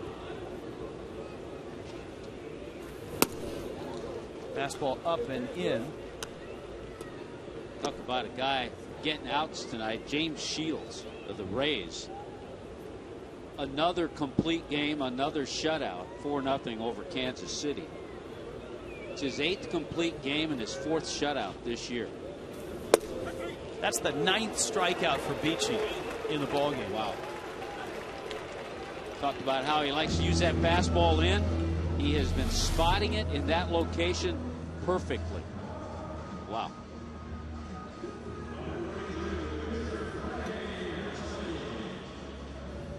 You know, that's one thing, too, when you talk about the Braves, even the Phillies, or even the Giants. The focus on all three of those teams' rotation. They've had contributions from guys that were pretty unexpected. I don't think anybody expected Beachy to be 5-2 with a shot to go 6-2 at this point.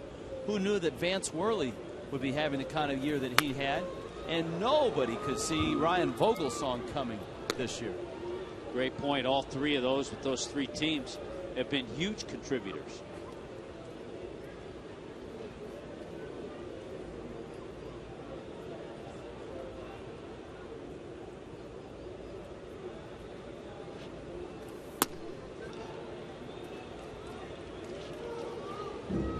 The Honorable Jerry Lane saying no swing.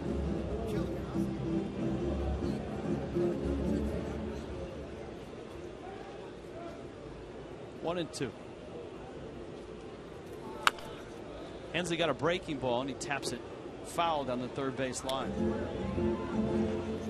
Ken in Pinecrest. The Marlins have been acting much like the stock market. Either the glass is full or empty, nothing halfway. Why are they so streaky? Ken wants to know.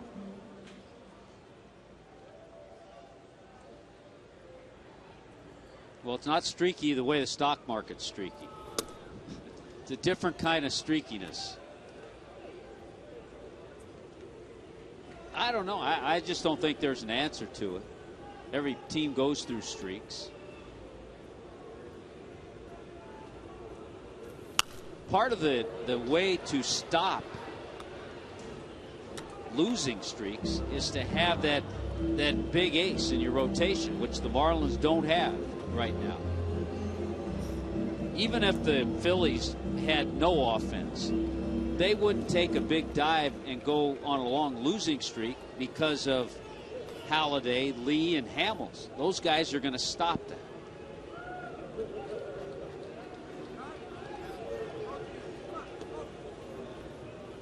And I think putting together a long winning streak, part of that, the equation is in there too, with solid starting pitching and then consistent hitting. Consistent ways to score runs. Slider, and Hensley strikes out. Brandon Beachy has struck out 10 Marlins already in 5 innings.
For man, mustache and beard. He has done it again.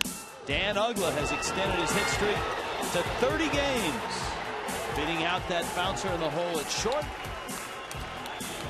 Uggla one shy of the all-time Atlanta Braves record.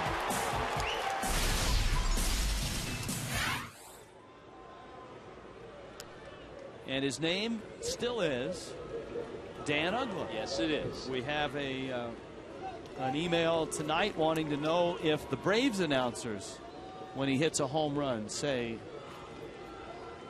his name is Dan Uggla. I don't think so.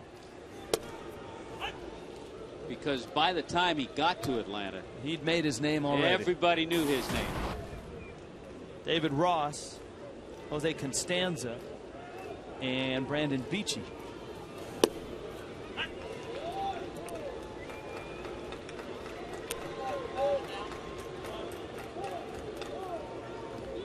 Do they look alike? Well, see, now Ross in that picture is clean shaven. David Ross.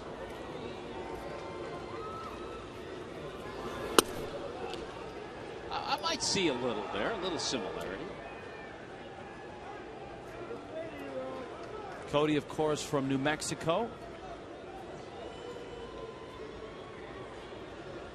We'll see Cody this weekend.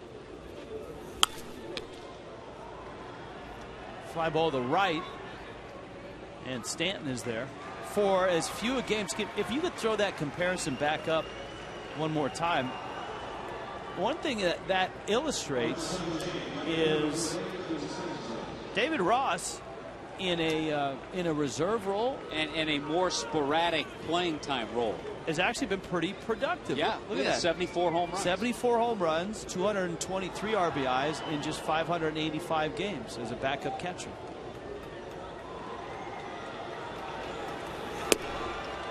And Stanza takes outside. Will be interesting to see how the league adjusts to Jose Constanza. Did he go? No swing. Hunter Wendelstedt.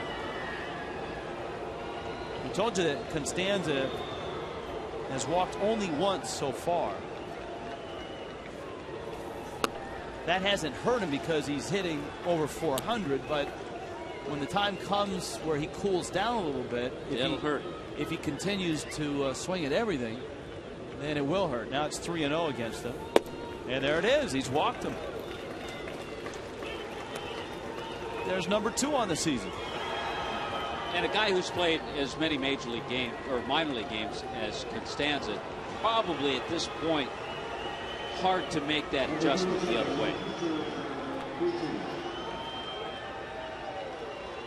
Getting a little counseling there from Terry Pendleton. Terry Pendleton said, hey, get a pretty good jump on this bunt.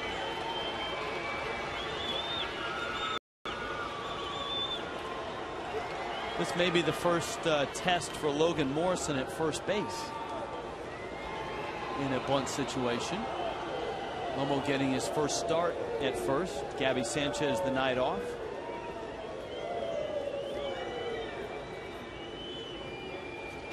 He's running. Buck's throw not in time. No need to bunt him up to second. Now Beachy with Constanza in scoring position. Second stolen base this year.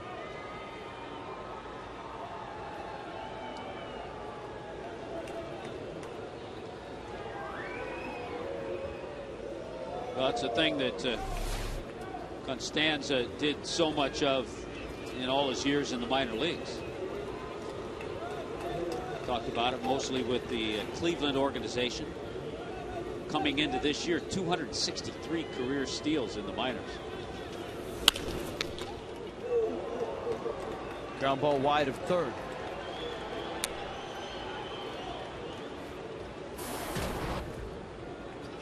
Lori wants to chime in on Twitter. I don't want to rile Tommy up.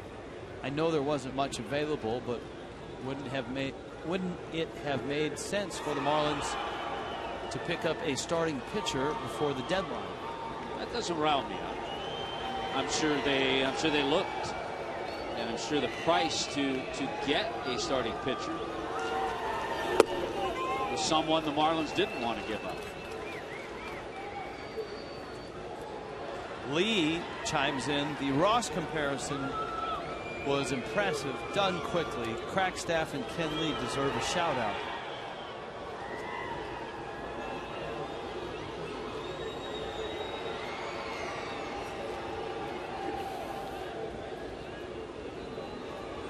Count 1-2 to Brandon Beachy.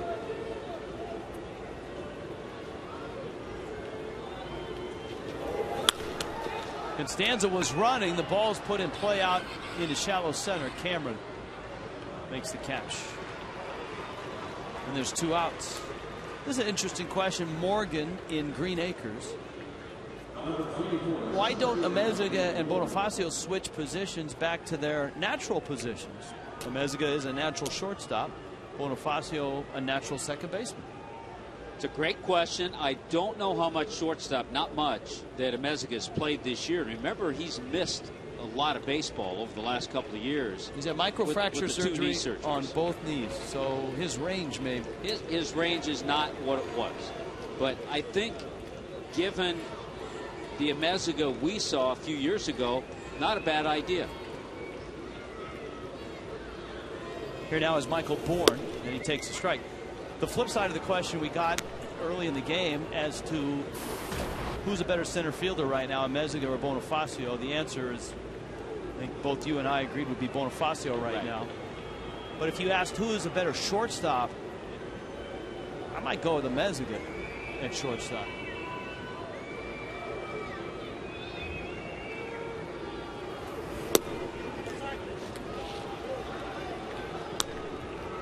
I think one of the differences here, too, is that when Infante comes back, and all indications are is that Omar Infante is healing quickly and should be able to come off the disabled list after his 15 days. Bonifacio would probably stay at short if Hanley's not back by then. Michael Bourne swings and misses. It's 1-2. Sooner or later, the club's going to have to make a decision. It's ridiculous to have Hanley not play for 2 weeks and not put him on the disabled list if that's the case. Because now you've given Jack McKeon 24 guys for 2 weeks.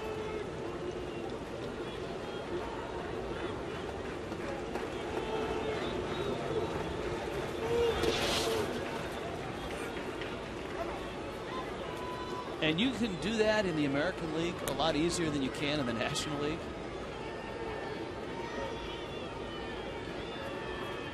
Especially when you have a Clay Hensley in your rotation who's not been a starting pitcher for some 3 seasons. And you've got Brad Hand, a rookie, who's essentially getting into the 5th. And that's about it. Because then you've got to double switch and bring pinch hitters in and burn guys off your bench. As every National League manager will tell you, you need to have your best weapons available for you in the 8th and the 9th inning to pinch hit. Yeah, you can play with that short bench in the American League. Much easier. Bourne fouls it back to the screen. It's 3-2. And right now, Clay Hensley, trying to get one more out here in the 6th inning, is at 93 pitches.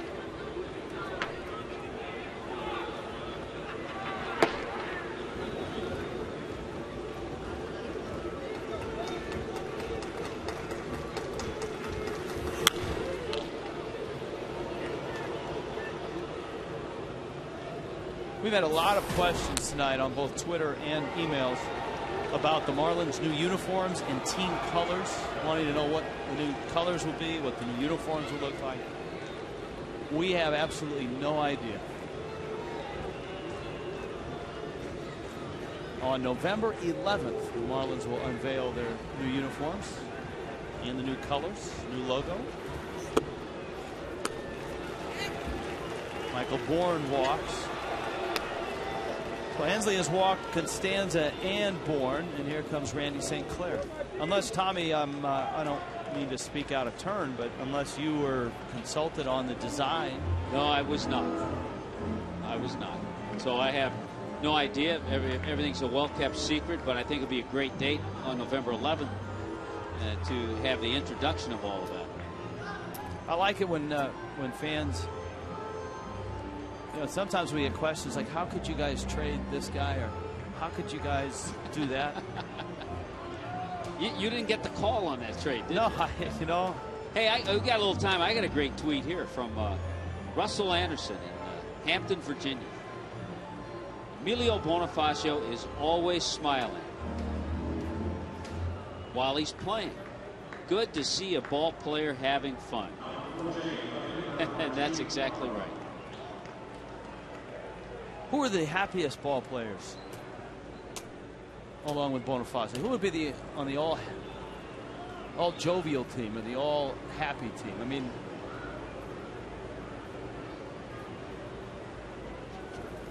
I know there's a couple guys that are no longer in the game that would be on that team. Eric Burns probably would be one of those guys. Sean Casey. Sean Casey might lead the list.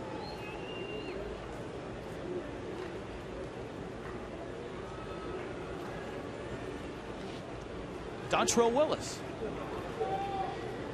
Nothing good. Speaking of Dontrell, how's he doing tonight? He was off to a great start. We checked on that game early as Cincinnati taking on the Rockies. It's 3-2, bottom of the ninth. Rockies on top. That's a little flare off the bat of Prado, and it nestles into center field. The Braves have another run. Constanza comes across. Boy, and it's that guy, Martin Prado, once again. It's his third base hit of the night. Hit a home run back in the 5th inning. It's this breaking ball, not all that sharply, but well enough. Boy, it's just nice hitting. Jack McKeon's on his way out to the mound, and that's going to be it for Clay Hensley. And the Braves with a 3-0 lead. By the way, just to finish it off, Dontrell Willis, 8 innings, 5 hits, 3 runs, a walk, and 10 strikeouts tonight. But it's 3-2. Rockies on top of the Reds in the bottom of the ninth. When you need a car, truck, or van, who you gonna call? Rudy!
The 13th, it's RKM and Ken Y, presented by AT&T. The Marlins and the Giants at 7:10, and of course the concert afterwards, 1-877 Marlins, or go to marlins.com. The Atlanta Braves right now on top of the fish, and Mike Dunn was a member of the Atlanta Braves bullpen that went to the postseason last year. Dunn, of course, and Omar Infante coming over in the trade for Dan Uggla. And I think we've seen in Mike Dunn some progress in him. I think he's learned a lot this year, working in the role that he's been called on out of the bullpen. Well, his role right now is get Freddie Freeman out. Freeman is 0 for 3.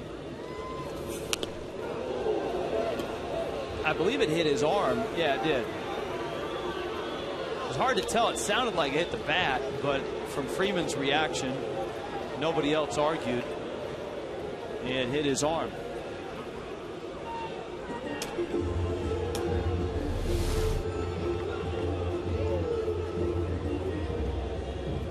Yeah, it would be the arm. That left looked like they had left elbow.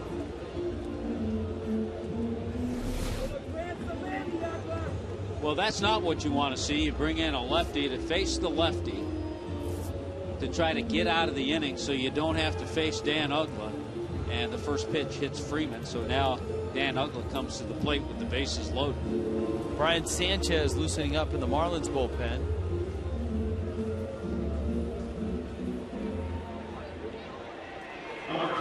And so here comes Uggla now. 30-game hit streak. Extended it in the 5th.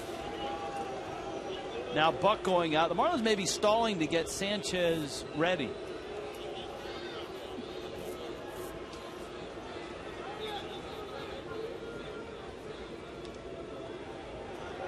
And Sanchez is looking like he's in a hurry to get loose. I suspect Jack will be climbing the step here shortly. Yep. Here comes Jack. And here comes a Marooney called to the pen. When you need a car, truck or van, who you gonna call? Marooney!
All-you-can-eat seat Friday nights. And it's the Marlins and the Giants coming up. Club level ticket gets you all the hot dogs, peanuts, nachos, popcorn, and soda you want, all for one low price. Friday night the 12th, Marlins and Giants, 305-626-SAVE, or go to marlins.com. And that's a nice hat. Nice shirt. Almost a Leslie Nielsen look-alike there. A little bit, yeah. Almost picked up one of those hats at the Tommy Bahama store the other night. We've had plenty of emails from fans that were there on Sunday night, including Dennis. Brian Sanchez comes in. He gets Uggla. Bags loaded. First pitch up. And it's 1-0. So for Jack McKeon, he has to burn Mike Dunn. And Dunn comes in and hits the only batter he faces. That was vintage Reniel Pinto in his day, who oftentimes would come in to face a lefty and hit that lefty.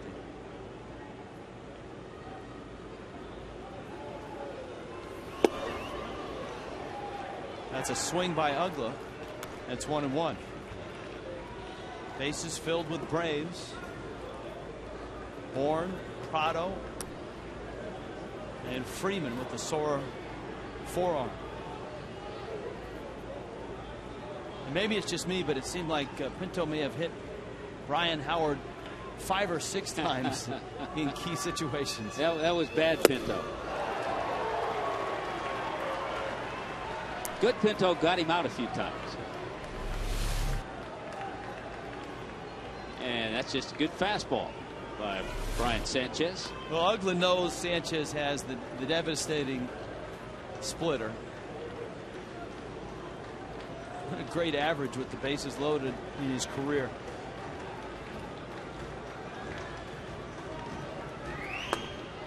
There is the splitter, and it's 2-2.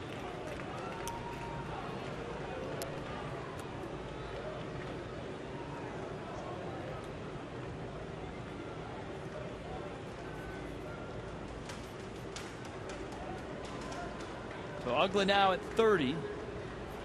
One shy of Rico Cardi, tied with Andre Ethier for the longest in the big leagues this season. Struck him out inside corner. Sanchez comes in and ends the inning, but the Braves and Martin Prado add another run. Fox Track says that will be a strike.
En español vía SAP y es presentado por KFC.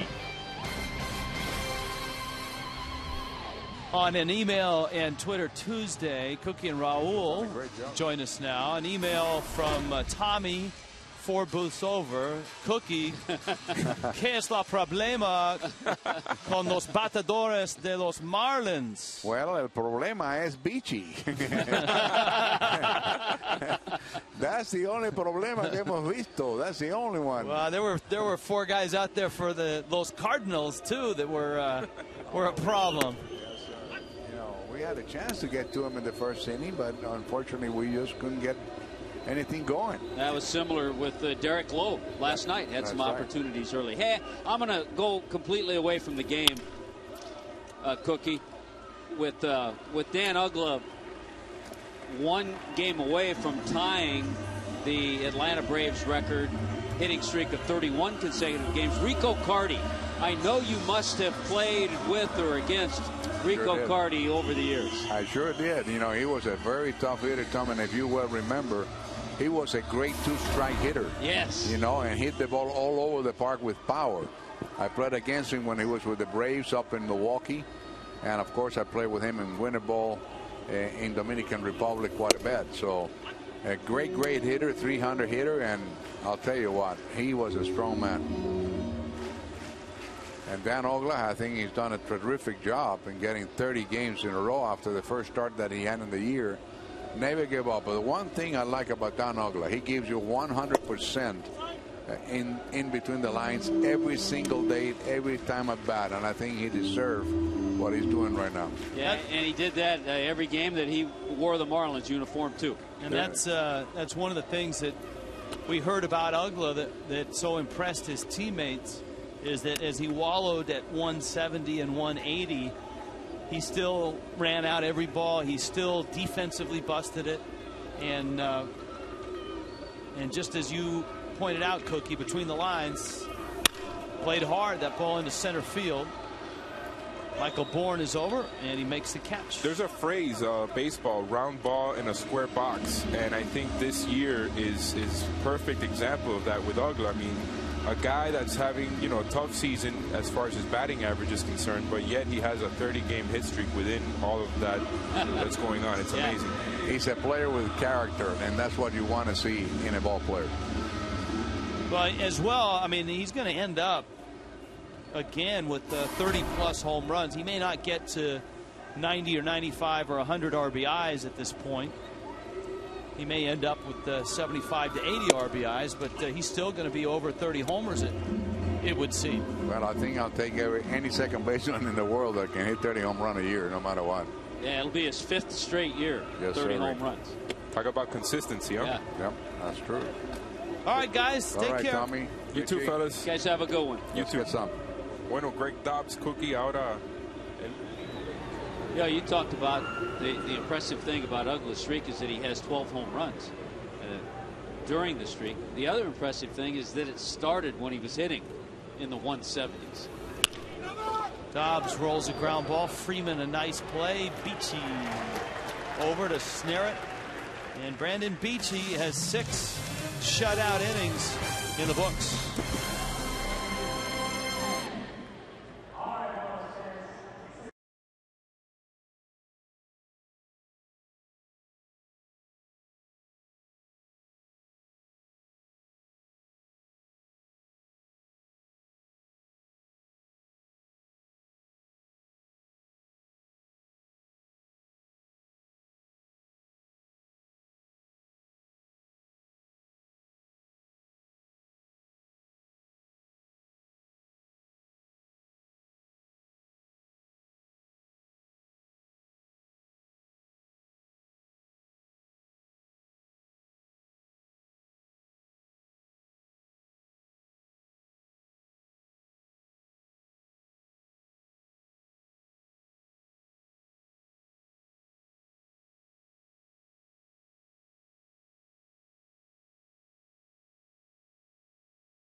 Brandon Beachy strikeouts, 2 RBI hits, including a homer from Martin Prado. And the Atlanta Braves have a 3-0 lead in the 7th in Miami after yet another rain delay. The Marlins and the Braves starting about an hour and 10 minutes late. Beachy, Rich, by the way, just 1 strikeout away from his career high. He struck out 11 in a game earlier this year against Toronto. He did that in 6 innings.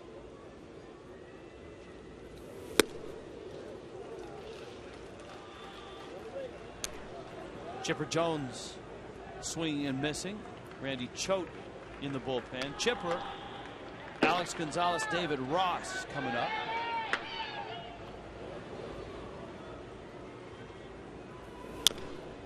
Fouled at the plate. Here's an email from Ed. Why is it that a ball can be hit into play and given back to the pitcher for the next pitch, but a ball in the dirt from the pitcher is taken out of the game? It's always been a good question. I don't know. A lot of times when a pitcher throws his warm-up tosses, and then the catcher throws it down to second. And if he short hops the shortstop or second baseman, scuffs the ball a little bit, the ball stays in the game. Brian Sanchez has punched out both guys that he has faced. Alex Gonzalez is coming up. Back to our email bag on an email Tuesday. Gary in Seattle.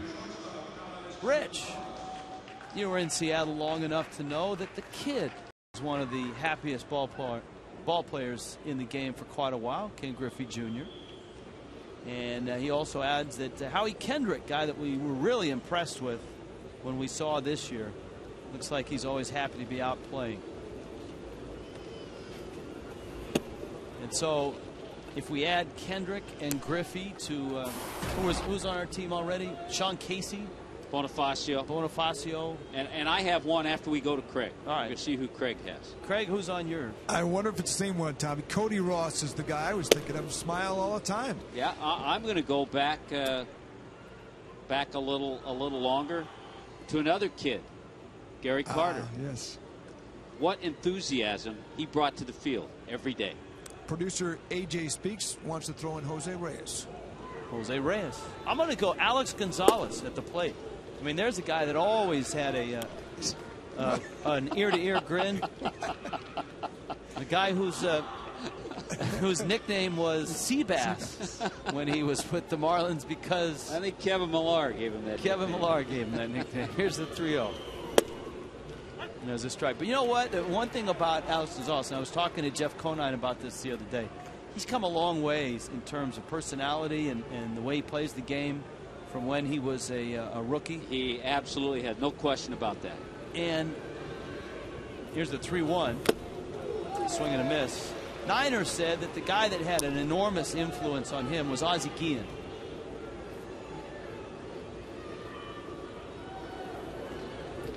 And there's a personality. There you go. There's another guy he could be on that team. In his own right.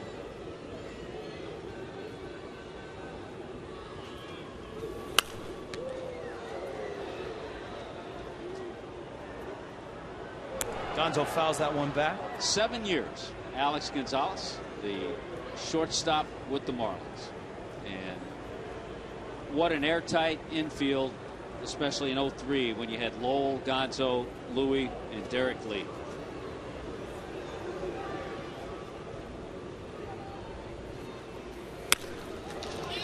Right center field. That's trouble. Stanton on, and he makes the catch. Good closing speed by Mike Stanton.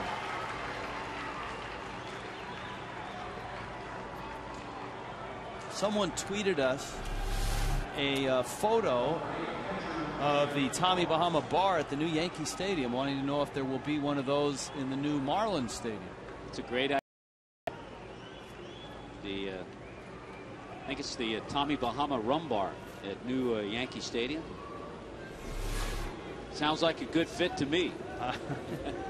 Yeah. Here is Ross. Sanchez with a fastball swung on and missed. We do appreciate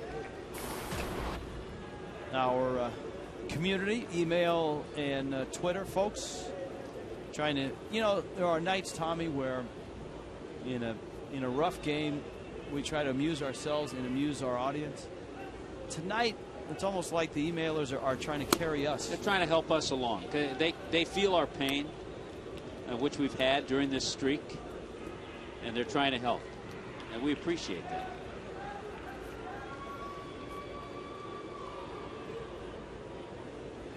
Come on, give us some more help. Scrolling.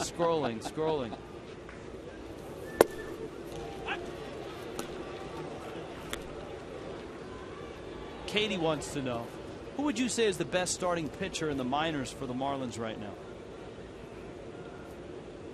Wow. Yeah, you know, I don't read the everyday minor league reports. I can only go by records. And by records, 14 starts in New Orleans, and Chris Sampson 7-0 with an ERA about 3.5. Been a little bit of a struggle for Villanueva, Tom Kohler. A little better lately. Sanchez gets the strikeout of David Ross. Ryan Sanchez retired all 4 that he's faced.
Marlins just 3 hits tonight. Brandon Beachy has punched out 10. That's a good hat to wear on a night where it's rained here. And it certainly rained all the way up until about 8 o'clock when they decided to play this ball game. Started around 8:20. And it's amazing. We haven't had a drop since. Smiling, happy, having a good time. Put that youngster on that team with Bonifacio and the others. He can be the bat boy, Tom. Yeah. Mike Stanton has struck out single. He was caught stealing. Marlins had lots of opportunities early, but not so much lately. Beachy has retired 8 in a row as he goes to work here in the 7th. Stanton, Logan Morris, and Mike Cameron. Yeah, the amazing thing, we told you that the last time that Beachy pitched against the Marlins, he went 7 1/3 innings, and that was a career high.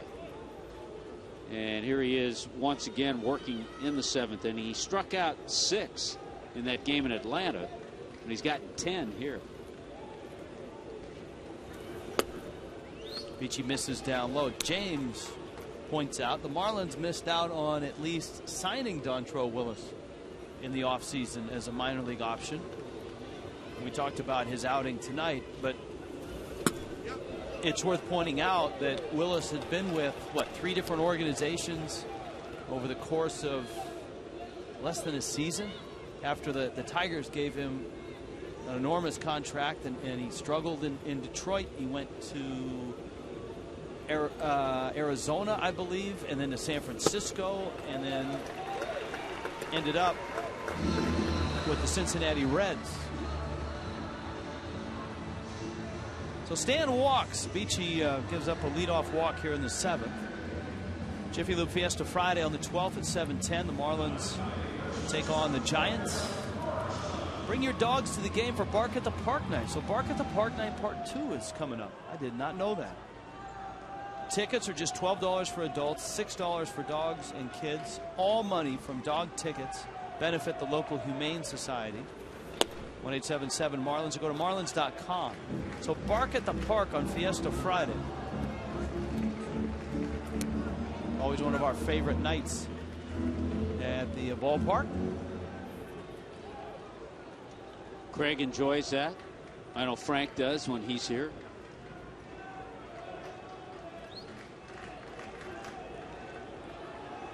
Jim Hawley, our connoisseur of everything German, loves the Dachshunds with the batting helmets on.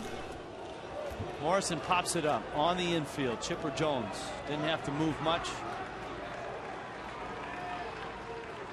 And it's been a tough night for Logan Morrison. He's 0 for 3.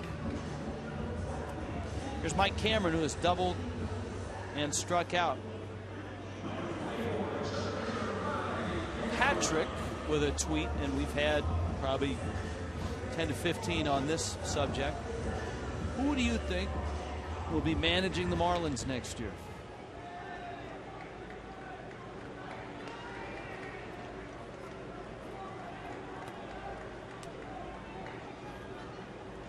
Are you directing that toward me?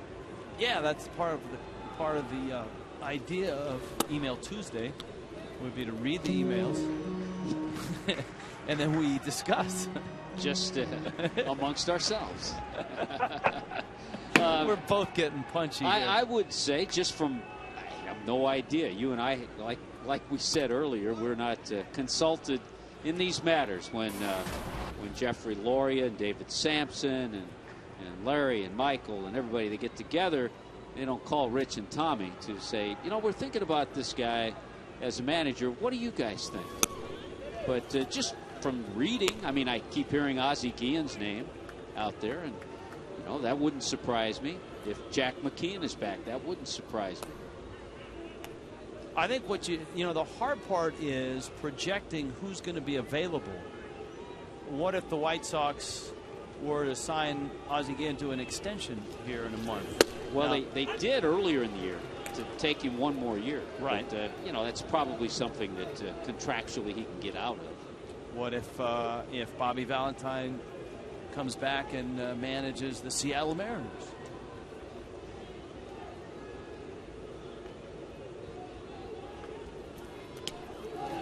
That one bounces all the way to the backstop. What if Joe Torre says, I want to get back in the game? I mean, you never know. I'm just throwing these out here as an example. I don't know. That's right, and that's exactly right. You don't know who's going to be available. You don't know if a retired manager wants to get back in.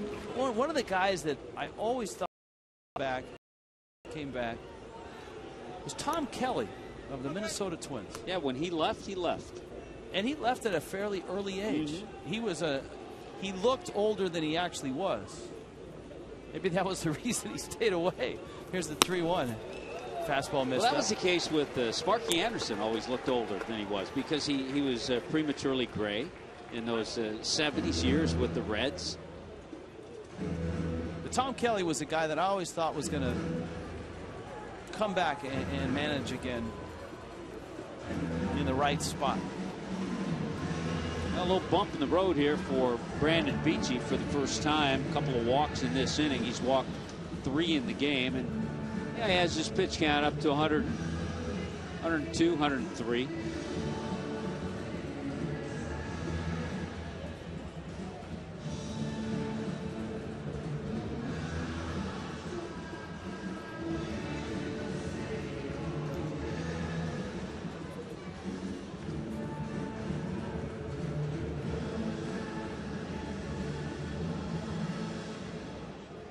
Brian Peterson now. Remember, the Marlins have Gabby Sanchez on the bench as a pinch hitting possibility.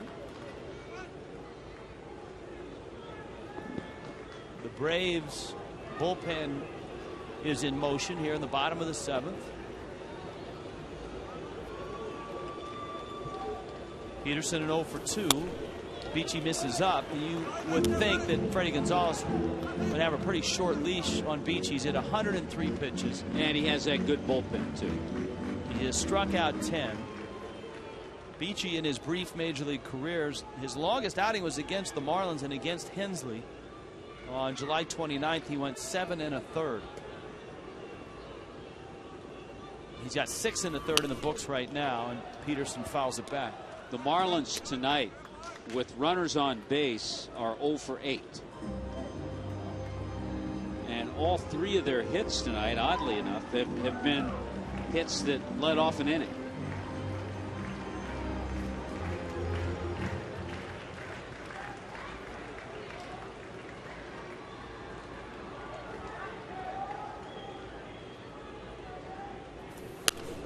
Peterson fouls it back. Mikey in Boca. Most jovial player in the majors has got to be David Ortiz. Yeah, there's another good one. Good call, Mikey. Amy in St. Petersburg My Braves-loving boyfriend forces me to watch National League Baseball. Personally, I'm an American League kind of girl. What are your American League wild card predictions? I think in the American League, the wild card's coming out of the East. That's a pretty easy one. Ross over, and he has it. And a big out to get for Brandon Beachy, the second out here of the 7th. Here comes John Buck. I think she probably meant not only wild card, but 2 of your division winners coming out. I may have to wait as Freddie Gonzalez comes out. Give us time to check those American League standings a little bit. 3-0 Braves. Marooney called to the pen. When you need a car, truck or van, who you gonna call? Marooney!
Atlanta on top of the fish.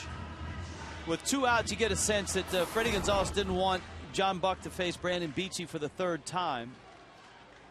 And so he goes to his bullpen, and Anthony Varvaro will come in. Guy with a live arm, just making his 5th appearance this year, and a nasty curveball. Worked 2 1/3 innings on Saturday night in New York. And so it's Buck against Varvaro, and a fastball that buzzes up. There's a little liveliness on that fastball there. 106 pitches for Brandon Beachy. He is responsible for Stanton at second, Cameron at first.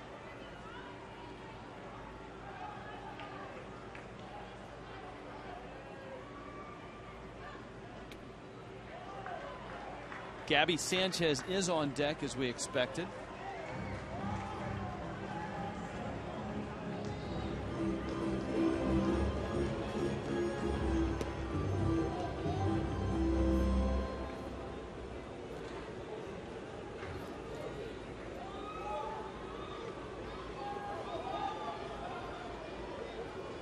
Coming to Buck.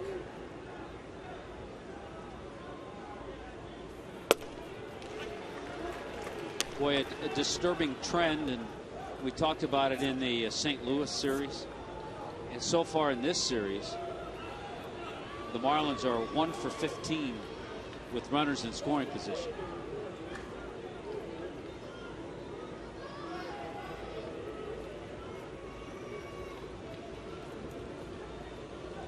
The 2-1.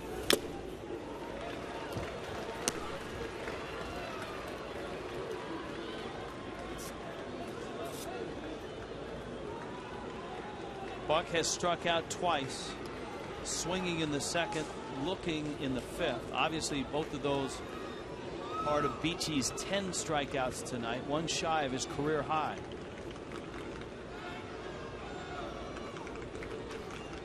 Two. Buck fouls it back. John, a a home run late in the ball game last night, his 12th of the season.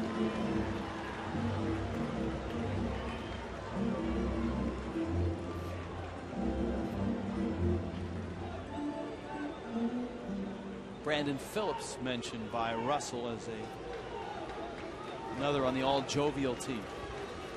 Good call. Nick Swisher coming from the cracked staff. 2-2. John Buck, left field. Game is tied.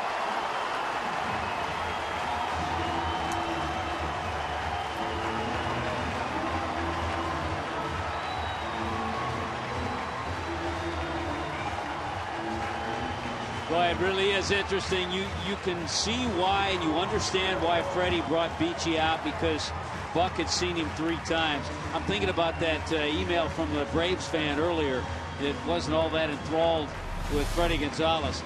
So he brings in Barbaro, who throws a lot of fastballs. He's got a good curveball, but he threw mostly fastballs to John Buck. John Buck caught up to that one and tied the game just like that.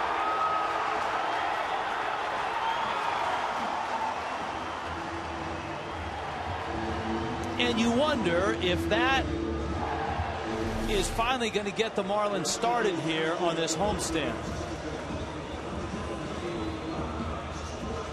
Having lost 5 in a row, Gabby, who exited the on-deck circle and is replaced by Dwayne Wise now that the score is tied 3-3.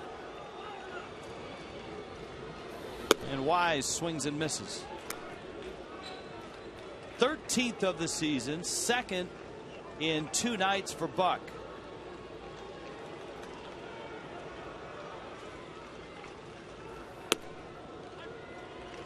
Barbaro with a count 0-2.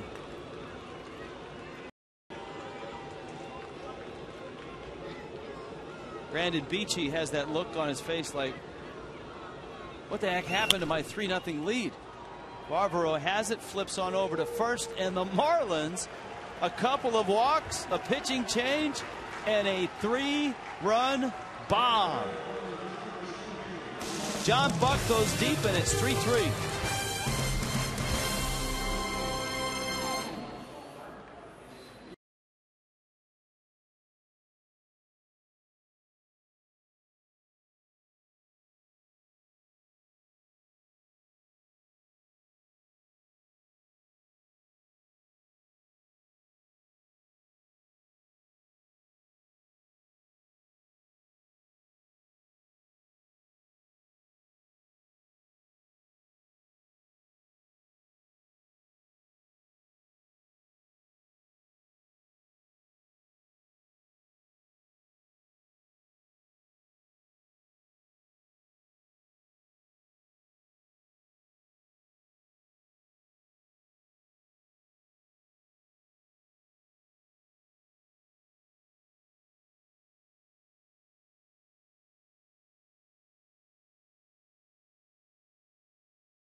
Minutes that has dragged along with the Marlins squandering opportunities early and then struggling against Brandon Beachy. Beachy walks a couple, and then John Buck against Anthony Barbaro pops one out of the park. And just like that, it's a 3-3 ball game. The Marlins go to their pen. Randy Choate. 2nd consecutive night for John Buck to go deep. Remember, he hit a a shot last night in the 9th inning to kind of get things a little bit close, and then also force the Braves to bring in Kimbrel. Jose Constanza takes a strike, choked. Gets Constanza the 9 spot, and then Michael Bourne. Julio Lugo making a special guest appearance on deck. Last time we saw him, wasn't he sliding in home against the Pirates? Safely, I might add. We may have seen him for a brief appearance in Atlanta. A pinch hit appearance. I think you're right. Yeah.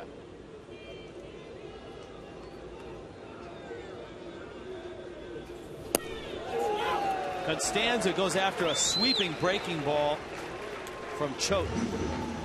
So it's a battle of the bullpens from this point forward. Remember, the Braves have such a great back end of their pen. Well, a couple of strikes, and he just expands that zone with that sweeping breaking ball.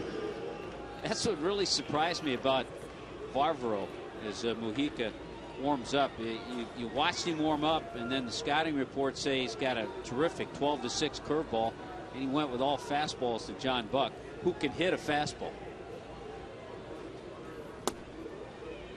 With Michael Bourne on deck, Jack leaving Choate in to face Lugo, who doesn't present much of a home run threat. And then he can keep Choate in to get to Bourne. But he's got to have a right-hander ready in case it gets past Bourne.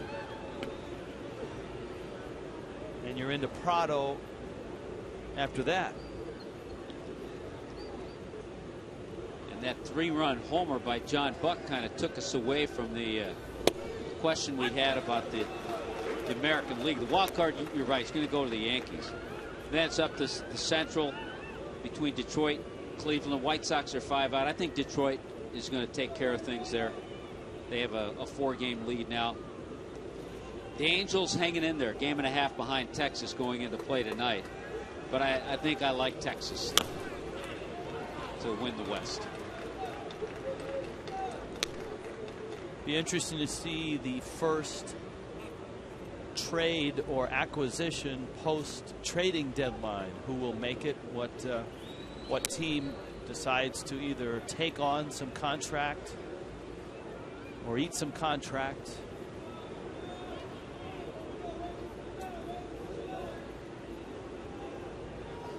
I think Wandy Rodriguez will hear his name a lot. Stay an Astro, or someone will make that big leap.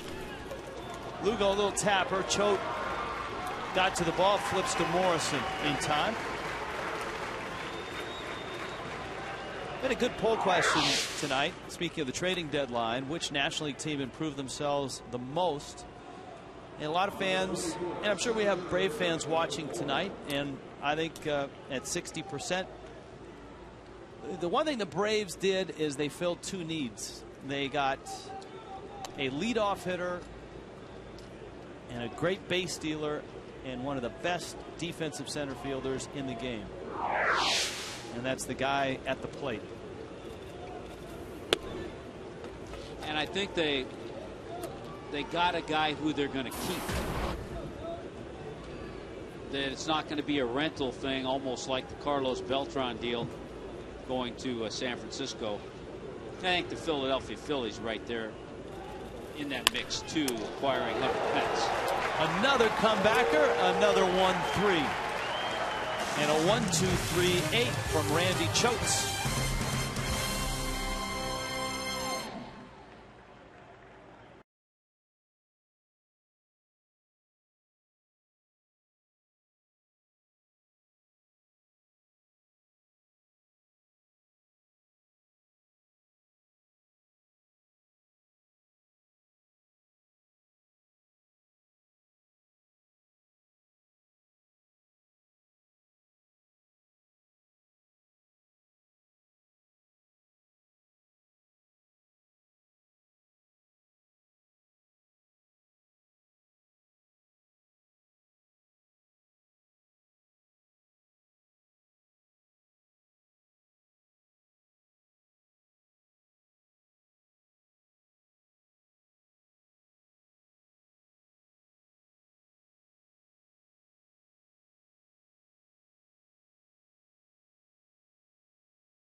This is what has helped the Braves so much this year. The back of their bullpen, O'Flaherty, Venters, and Kimbrel.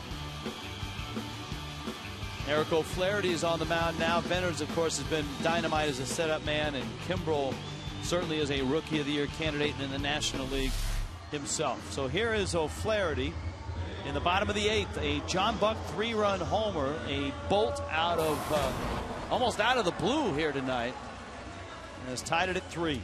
Yeah, when you look at those 3 relievers, they're all guys who feature quality stuff. Number one, good fastballs and sliders from O'Flaherty mainly, and guys who have good strikeouts to walks ratio, guys who are stingy in giving up base hits.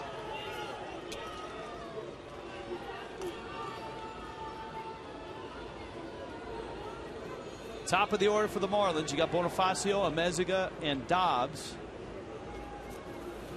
And Bonifacio shortens the bunt and takes a ball. It is 1-0. Bonifacio, a single, is struck out and bounced out. Also stole his 26th base of the season. Marlins, boy, they had an opportunity in the first. Runners first and second, nobody out. That became second and third and 1 out. Didn't score. Leadoff double by Mike Cameron in the second. He didn't budge from second. Brandon Beachy started his strikeout roll and struck out the side.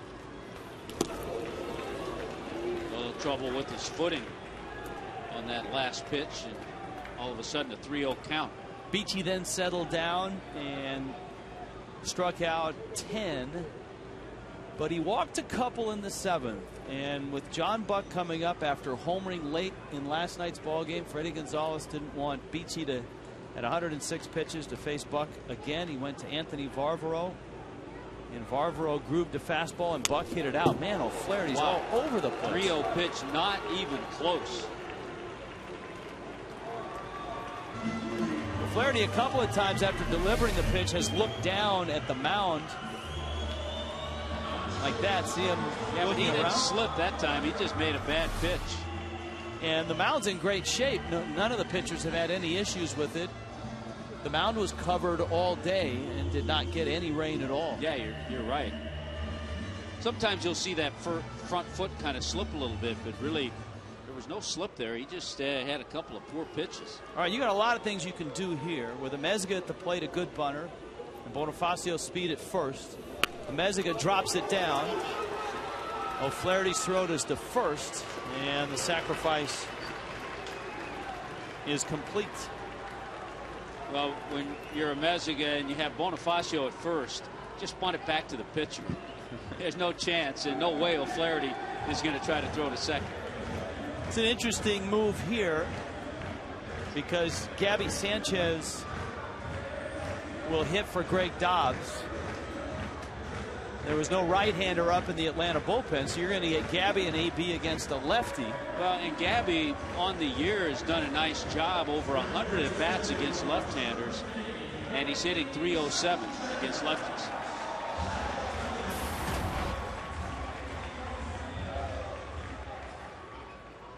I know it's a question to be answered after the end of the inning. That is Logan Morrison able to go back to the outfield and play if they want to keep Gabby in the game? Right now, the focus is on this at bat, and O'Flaherty misses down low. It's 1-0. Morrison getting the start at first base tonight. His first big league appearance at first.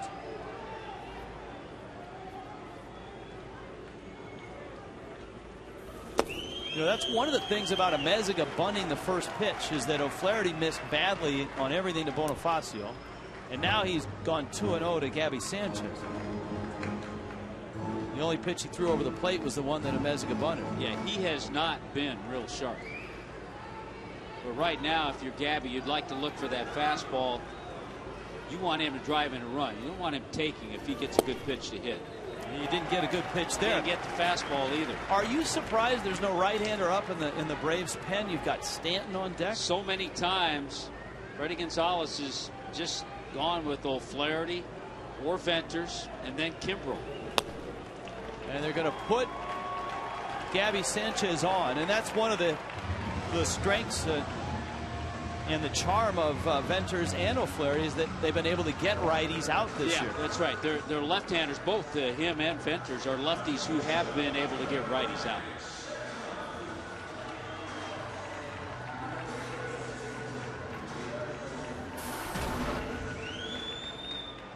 It does bring up Stanton, who was 1 for 2 with a walk. Runners go. The throw gets by. Bonifacio runs into Chipper, and the ball didn't get far enough for that to be interference. But the Marlins pull off a double steal. Freddie Gonzalez is out, and he's arguing with the home plate umpire, Brian Knight. He may be thinking Stanton may have interfered. Well, they can go both ways. I mean, when Bonifacio rounded third, he ran into Chipper.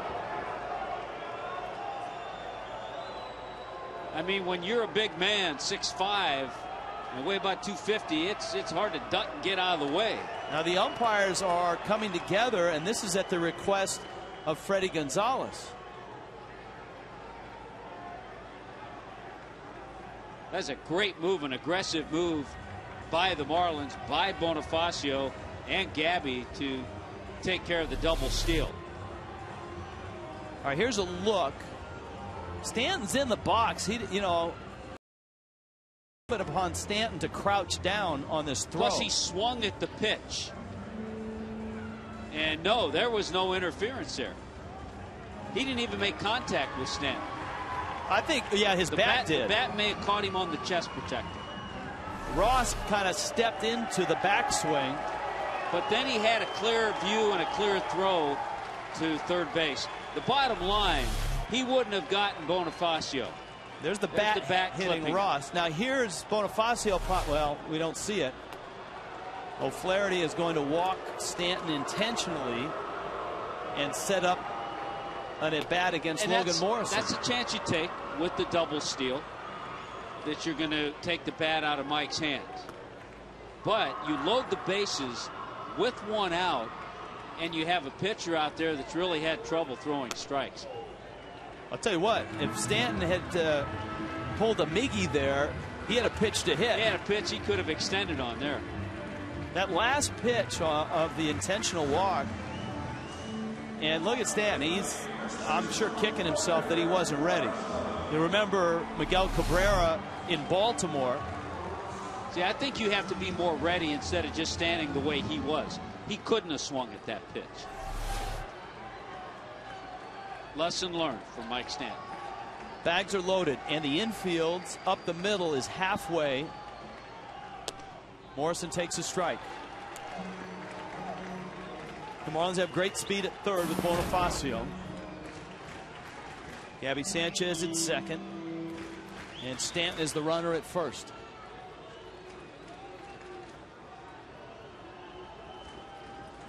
And Morrison does not look good tonight. Remember, he's playing with 6 stitches after a deep cut just above the right knee a couple of games ago. This is his first game back, and he's 0-2 against Eric O'Flaherty.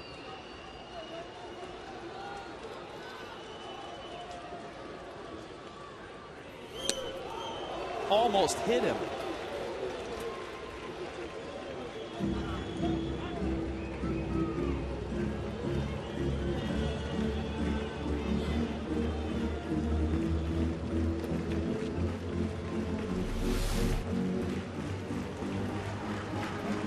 Boy, just bending that right knee out of the way.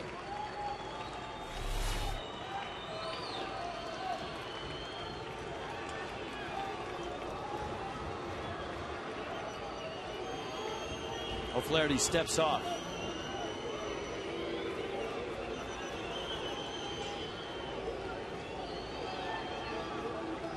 Three bottom 8, 1 out. Morrison swings at a pitch in the dirt. And it pays off for the Braves to intentionally walk Stanton. Now you got the veteran Mike Cameron coming up with the bags loaded in 2 outs. I think that front knee has affected Lomo's swing. He did not have good swings tonight.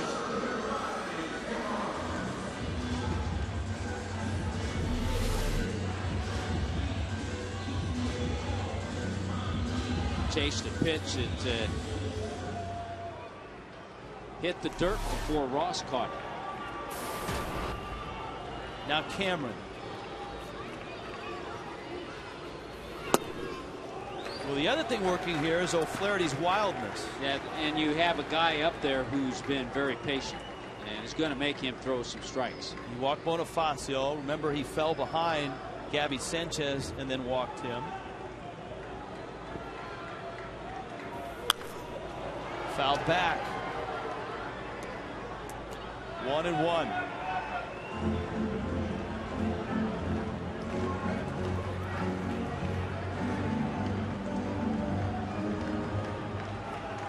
Jack McKeon.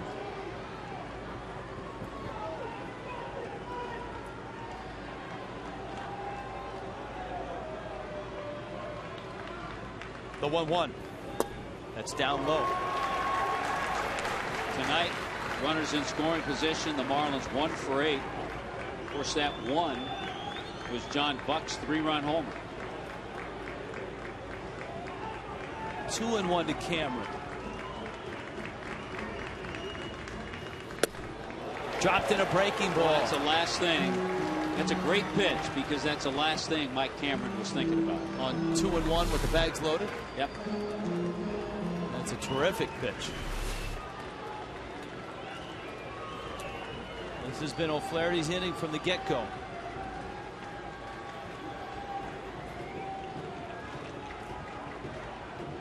Two.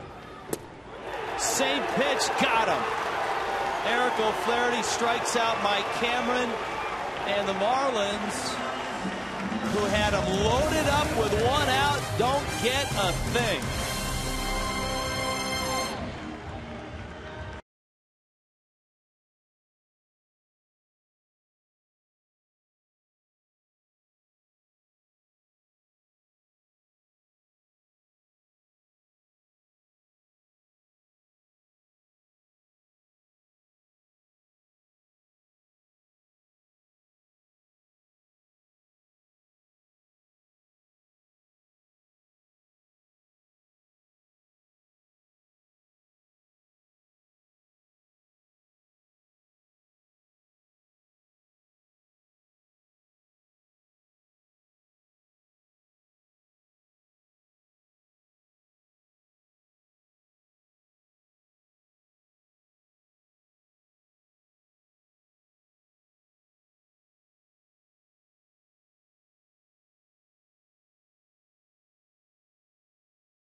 Wes Helms in the ball game.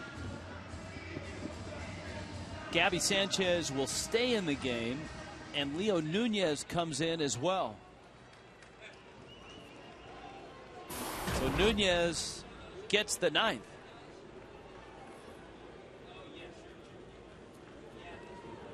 Martin Prado climbs in, Freddie Freeman, and then Dan Uggla for the Braves in the 9th.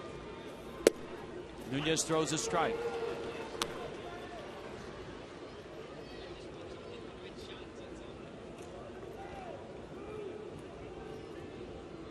Prado, a productive night. He's got 3 hits. He's driven in 2. A homer in the 5th. And Nunez misses down low. Prado drove in a run last night as well. So Clay Hensley started this ball game for the Marlins. Jack McKeon has run through Mike Dunn, Brian Sanchez, Randy Choate. The good news is he got an inning and a third out of Sanchez and a full inning out of Choate. Remember, Dunn came in a big spot and he hit Freddie Freeman. Yeah, Brian Sanchez was outstanding. And that was the only pitch that Dunn threw all night. Lemeziga lines it up and makes the catch. Thinking about closers coming in to pitch and tie games. Been kind of a rough go the last couple of outings for Mariano Rivera. He had that blown save against the Red Sox the other night. Tonight, he came into a tie game, a 4-4 tie at Yankee Stadium to pitch the 9th inning. And he gave up a 2-run homer to Bobby Abreu. And the Angels won that game. So a couple of rough outings for Mo. Nunez misses. So Leo Nunez is now in Logan Morrison's spot in the 6th spot, and Wes Helms is in the 9th spot. It would be Peterson, Buck, and Helms. And the Marlins are hoping to get to that bottom of the 9th in a 3-3 ball game.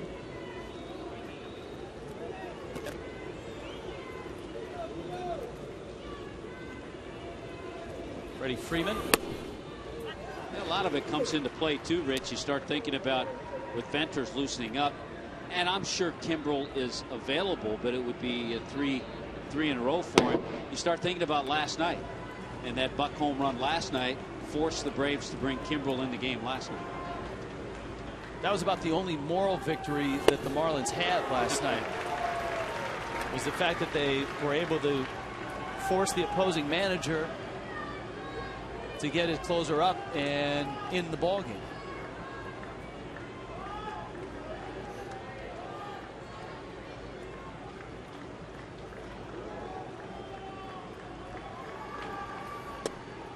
Nunez misses with the 1-2 pitch.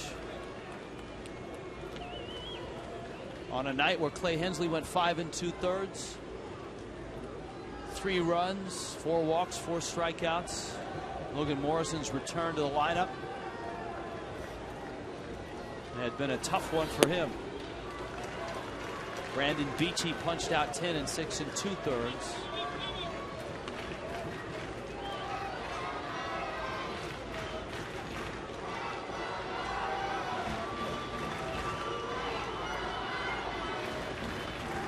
Here's the 3-2.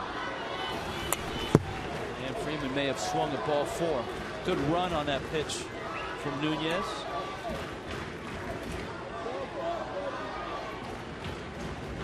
Close one in St. Louis too, a 3-3 tie now, the Brewers and the Cardinals. Probably ball 4. Yes, it was.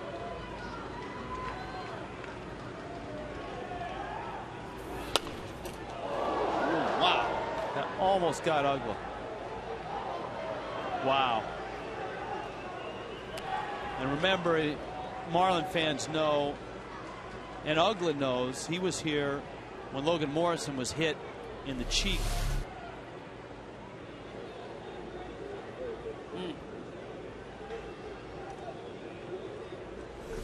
Ugla's not even back on deck yet. His heart's racing right now. Lemeziga gobbles up a ground ball, flips it to first, and Nunez has the first 2 outs of the 9th inning.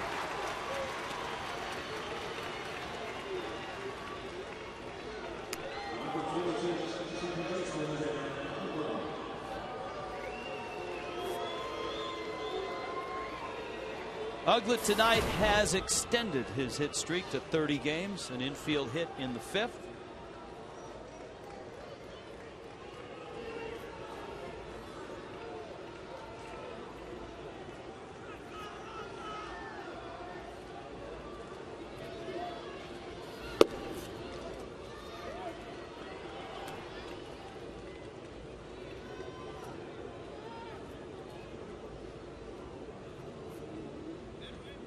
One and 0 to Ugla. John Buck home run has tied this game. Marlins have their closer in. Braves have gone into their bullpen with Anthony Varvaro and Eric O'Flaherty, and it looks like Venters is heated up and ready to come in and pitch the bottom of the ninth. Uggla, high pop-up. Right center, Cameron and Stanton, and it's Stanton who makes the catch. A 1-2-3 inning. That man's coming up again.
Chevy Cruze. See your local South Florida Chevrolet dealer today. 3-3 ball game, bottom of the ninth. Late night with the Fish now as the Marlins and Braves push towards 11:30 in the East. On a rain-delayed night here, Johnny Venters makes his 63rd appearance. And this guy has electric stuff. Yeah, and I think it also illustrates too, Rich, with the lack of players, with the one less man on the bench, you're forced to have the lefty-lefty matchup. Venters is tough on everybody, let alone on left-handed hitters. Hard fastballs and sliders.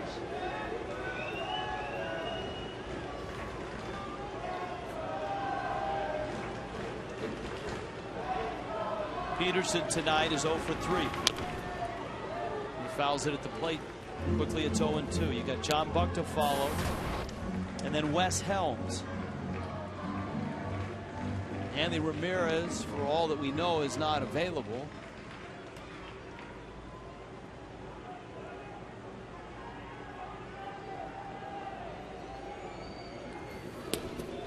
And the pitch gets by Ross, who picks it up, fires it to first. Freeman just keeps his foot on the bag. And there's an out here in the ninth. The Marlins wouldn't be 3-3 were it not for the pitch that John Buck hit from Anthony Varvaro.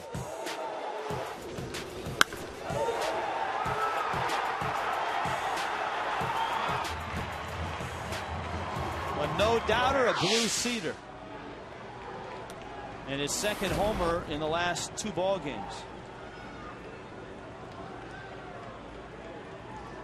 And that was Varvaro. This is Venters. He snaps off a breaking ball for a strike. Yeah, he can use that slider. He goes outside corner, then he buries it down and in to righties. And has an extremely live fastball. Another product of Indian River Community College is Johnny Venters, an all-star this year. Mojica in the Marlins pen. We talked about the Braves leading the major leagues, having played 20 extra inning games.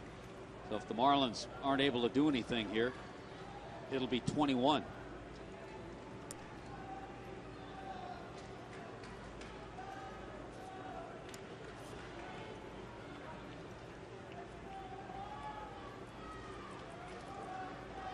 Braves are also a team that has thrived late in games.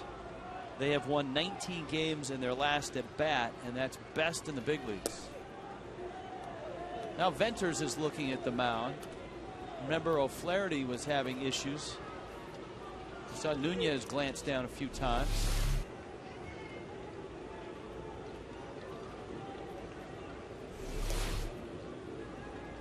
It's always kind of an obligatory look after you throw a pitch that bad. 2-2. Buck with a ground ball to first. Freeman has it, and he steps on the bag.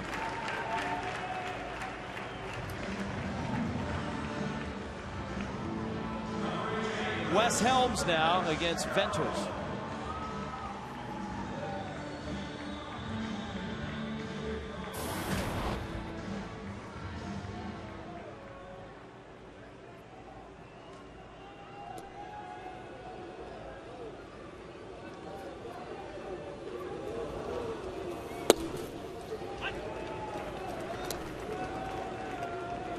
Oh, and 1.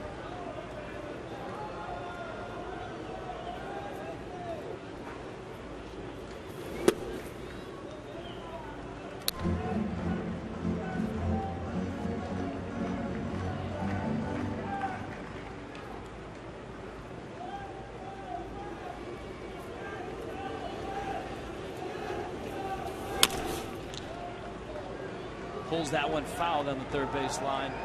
1 ball, 2 strikes. Marlins and Braves. The Braves have dominated the Fish in this ballpark, having won all 4 games this year, which means, of course, the Braves are coming back this year. And Helms, no chance against Venters.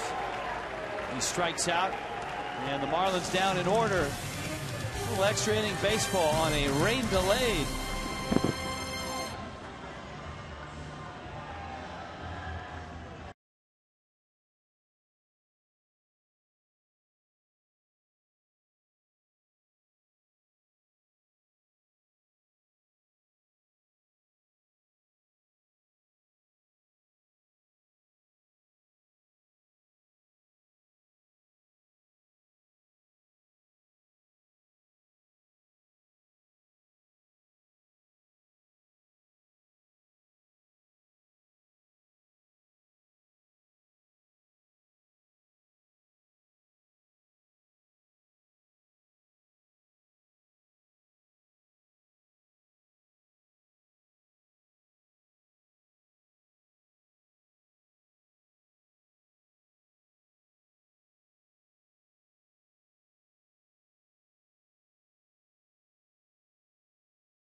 Beef jerky all season long. Feed your wild side with Jack Link's beef jerky. Well, an hour and 10-minute rain delay and about 3 hours to get through 9 innings. What the heck? We're all here. Those of you that have stayed up late. It's a 3-3 game in the 10th. Edward Mujica. Brett Hayes comes in, and Jack McKeon trying to maneuver his roster so that the pitcher doesn't end up having to hit. Yeah, because he has a guy in Mujica who can give him more than 1 inning. He can go 2 or 3, but he's also run out of men on the bench if, in fact, Hanley is not available. So the pitcher is in the 8th spot. And Hayes is in the 6th spot. Chipper Jones is at the plate. Am I close on that? 5th spot. That's right. Stanton is hitting cleanup tonight. My bad.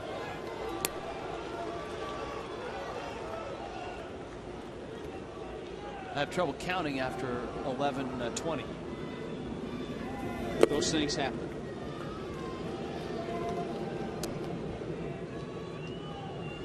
I think you used the term when we were in Atlanta, and what you try to do in this case is hang in there until you get to the B team.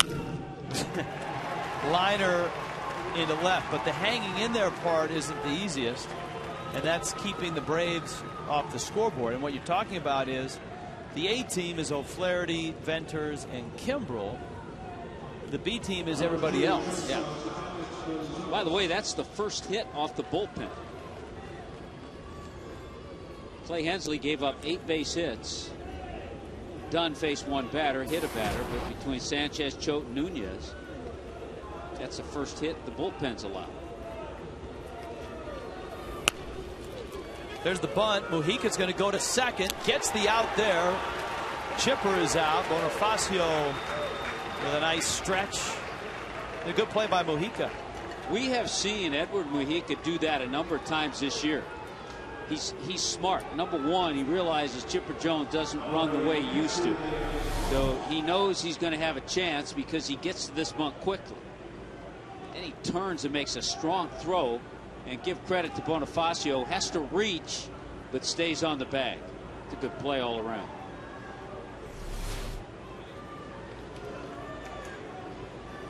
David Ross coming up. Now you've got Alex Gonzalez over at first base.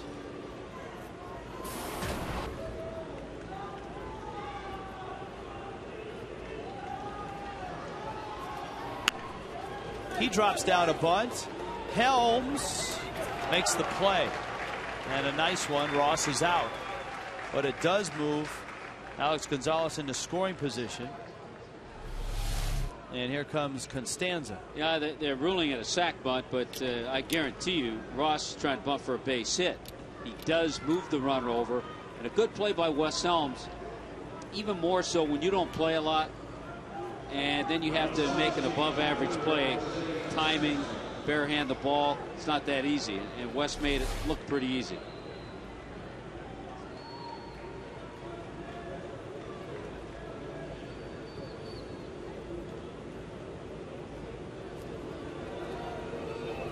Constanza takes a fastball. Lee has tweeted, it's funny how the emails and tweets stop once the game gets good, and that's no coincidence. Constanza lines it foul. 1-1. It's a heck of a play.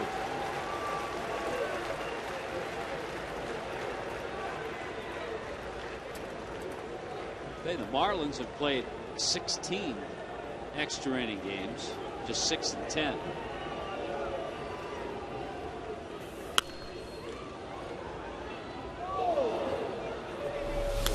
Watch this play. Look at this in Fox mode. Wow, bare hand. A little sting, but a nice souvenir. That's nice.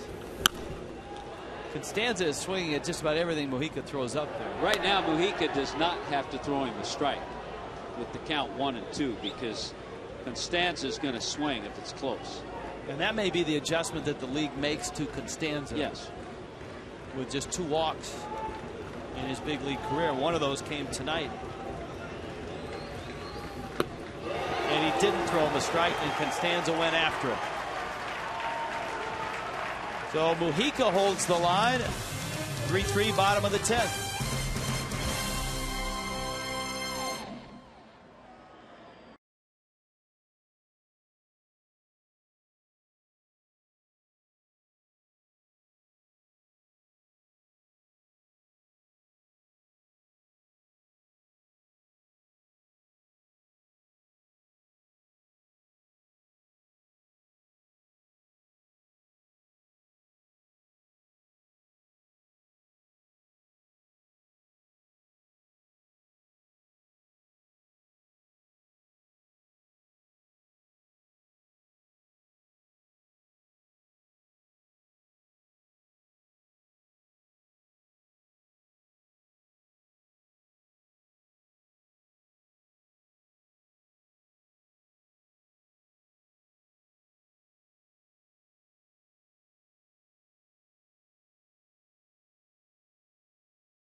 season long. Edward Mujica in the top of the 10th got the Braves, and now the Braves dip deeper into their pen, and it's the B team. It's George Sherrill who comes in. Big George, the lefty, makes his 46th appearance. And a veteran guy. He's really deceptive. Kind of shows you when he sets his back, and then he hides the ball well when he delivers fastballs and sliders to the plate. A one-time closer. You know, an interesting conversation between innings while we were away. Jack McKeon talking to Hanley Ramirez. Even if he were to use Hanley as a decoy or to bunt or anything like that, but right now you look at the two benches, nobody available for the Marlins, and for the Braves, Hayward, Hinsky, Conrad, and Boscan. So with nobody available for the Marlins, the pitcher spot is hitting 8th, and this is the top of the order. It's Bonifacio Amezaga and Gabby Sanchez, and Sherrill misses up. It's 1-0. All the Marlins offense came on one swing. John Buck's 3-run homer in the 7th. The Braves kind of pecked away at Clay Hensley, getting single runs in the 2nd, the 5th, and the 6th. Right now, Javi Vasquez, I'm sure, is getting a bat. You would think that Hanley would be available to pinch run if necessary. Bonifacio going way out of the zone for that. And that's the challenge for Bonifacio right now, is that he continued to stay in the zone and not go back to swinging at just about everything up there. He bounces out to Gonzalez. Here comes Amezaga. Hanley had a big smile. Maybe he's available to hit. I don't know.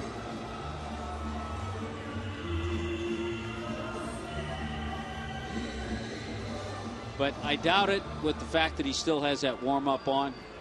And well, that would indicate to me that he hasn't been back in the cage and hasn't taken any swings. No.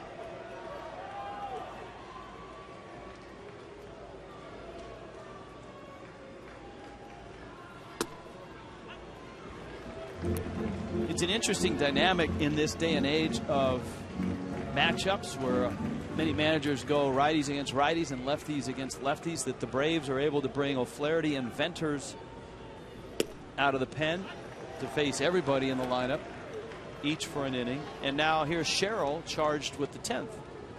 It's a nice luxury, and you think about it, for Freddie, who dealt with some lefties who struggled getting lefties out.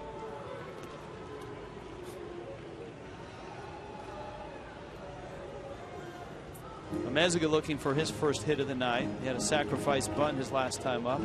He's been able to get hits in his first 3 games as a Marlin.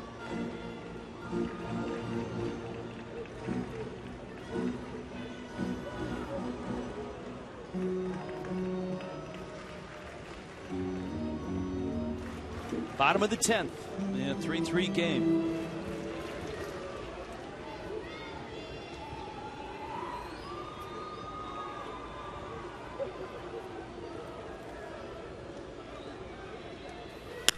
Amezaga lines it. Ugla. 2 outs. Here comes Gabby Sanchez. That St. Louis-Milwaukee game is in the top of the 9th in St. Louis, and it's 3-3. Arizona and Houston. Boy, Houston bombed Arizona last night. It's 7-7. Arizona has just tied it in the bottom of the 6th. That's in Phoenix. Phillies a 1-0 lead over the Dodgers in the 5th inning in LA.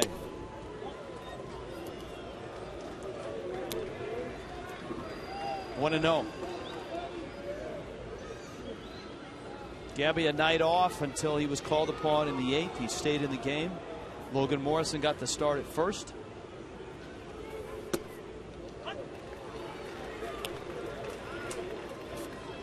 Gabby on a came strike.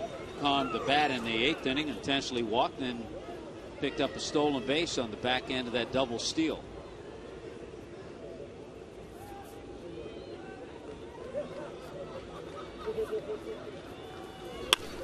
Gabby drives it into center field. Bourne is there, and he catches the sinking liner. Marlins go in order. 1, 2, 3 in the 10th. And on we go to the 11th.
Brought to you by Jack Link's Beef Jerky all season long. Feed your wild side.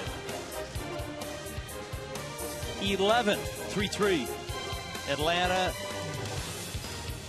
and the Marlins in Miami tonight. Long night.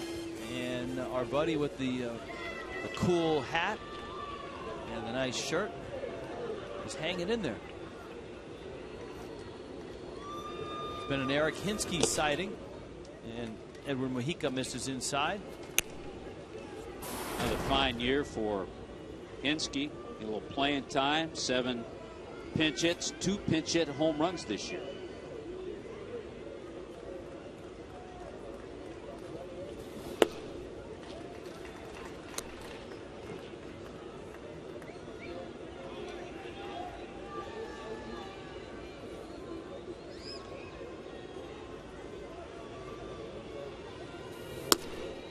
Mujica misses up. A lot of people forget that Hinsky in 02 with the Toronto Blue Jays was the American League Rookie of the Year. And a good luck charm in the postseason. Been there the last 4 seasons. Last year with the Braves to the World Series with 3 teams in the. He made the tour of the American League East. The Yankees, the Rays, and the Red Sox. Mujica loses him.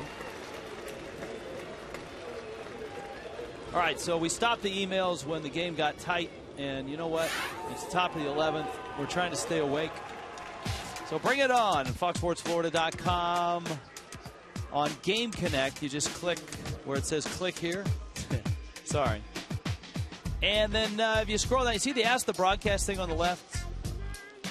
Apparently in pre-production, we didn't put the arrow to that, but you get the idea.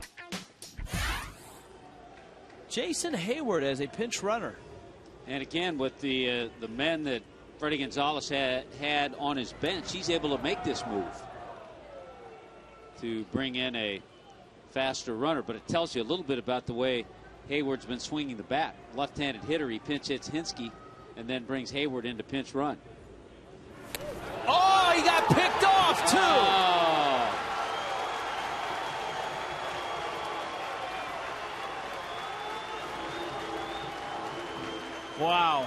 Just sit around 4 hours and get in as a pinch runner and get picked off. That's tough. Boy, that's two guys right there that you've used and got nothing to show for it. Big mistake by Hayward. It looked like he might be going. He started to lean a little bit, and a quick move by Mujica. And the next pitch is ripped down the line and into the corner, and Bourne can fly. Stanton, he fell over. Stanton's throw to second. And Bourne, with a big smile, is safe at second. Might have been a triple. I'm not sure, but he would have been thinking about it, and I'm sure he was, because he was out of the box quickly. This is where he just loses his balance. Look at, he kept his eye on the ball. I think he was thinking triple. I don't know with Stanton's arm if it... yeah, he might not have, but he was able to regroup in a hurry. I think he's just happy to be at second base. That's a big, big out at first base. Obviously, you can't reconstruct innings. Maybe he throws a different pitch to Bourne, but still, that stings for the Braves. Here's Prado.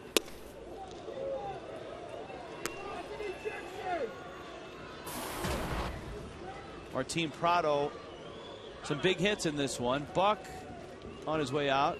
Or excuse me, it's Brett Hayes behind the dish. And he's on his way out with Randy St. Clair. A little game plan. You have to talk about your pitches to Prado. Is Hayward thinking things over?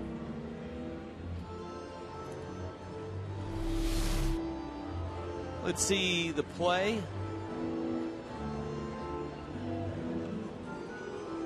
Pretty close. Got him on the elbow right about as the hand either got to the bag or just was getting to the bag. Not a very good birthday present for Jason Hayward. Well, you got lightning speed at second right now. And a ground ball in the right field, a base hit. Stanton has it. Here comes Bourne. Stanton's throw to the plate is high over everyone's head. My goodness. He had him. Oh, he did. And that's, Rich, a perfect example of how you have to slow the game down at this level. You speed it up. You think you have to air it out. Hardest one you've ever thrown. And you throw it over everybody. He had time. He's close. He's shallow. He just has to get this ball on line, and Bourne is out. But no chance once this throw sailed over Hayes' head. Wow. And Martin Prado picks up his 4th hit of the night. And we said it early in the ball game. Prado is about a 300 hitter against the Marlins. But it seems like every one of those hits stings, and every one of those hits is a backbreaker for the Marlins in his career. Not just tonight, but tonight especially. 3 of the 4 runs the Braves have scored been driven in by Prado. Ground ball first. Gabby has it, steps on the bag. And Prado ends up at third. And, of course, now the A team is up. Craig Kimbrell.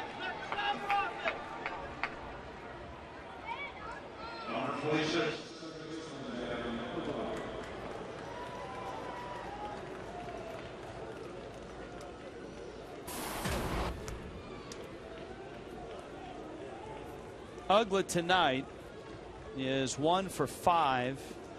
The one being the important one that has extended his hit streak to 30. And he pops it up.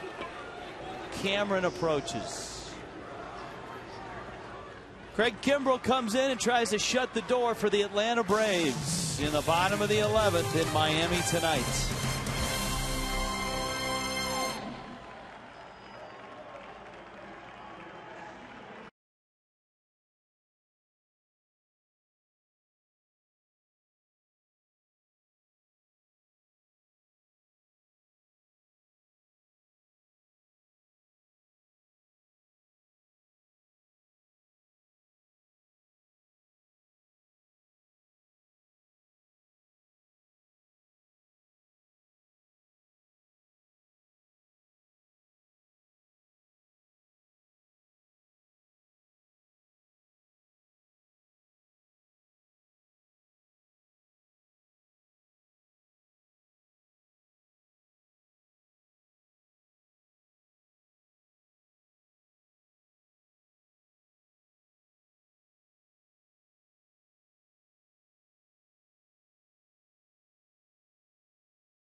Jack Link's Beef Jerky love extra innings. They're the official sponsor all season long. Feed your wild side. In Miami tonight, a ball game in which the Braves had a 3-0 lead. John Buck hit a 3-run homer, sent it to extras. Gorgeous shot of downtown Miami. And Martin Prado has done it again. He's knocked in another run. And that means Craig Kimbrell comes in, appearance number 59. Well, we told you this will be 3 nights in a row. He's also pitched in 4 of the last 6 games. 4 of the last 6 days he's appeared. Mike Stanton takes a breaking ball in. Stanton, Brett Hayes, Mike Cameron.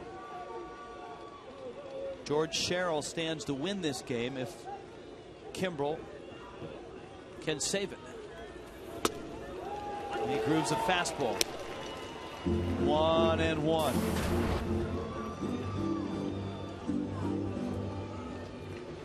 Braves getting their run against Edward Mujica.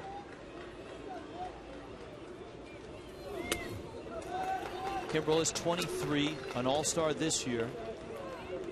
He's out of Huntsville, Alabama.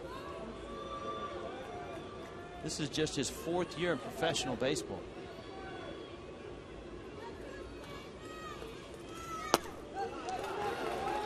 Misses away, and he's gone 3-1 to Stanton. He was 4-0 in 21 games last year with an 0.44 ERA. And has always been a closer in the minor leagues. He was dominant last year. Stanton went after ball 4 and pops it up. Chipper has a nice play there.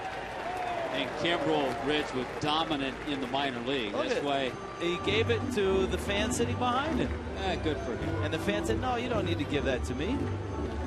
Got his McCann jersey, got the glove. Kimbrell in the minor leagues, 151 innings, 242 strikeouts. See what Stanton gets, 3-2. Missed inside, lead off walk. Marlins have life from the bottom of the 11th. And it's an area that Kimbrell has been pretty good at, not putting a lot of men on via the walks. 22 walks.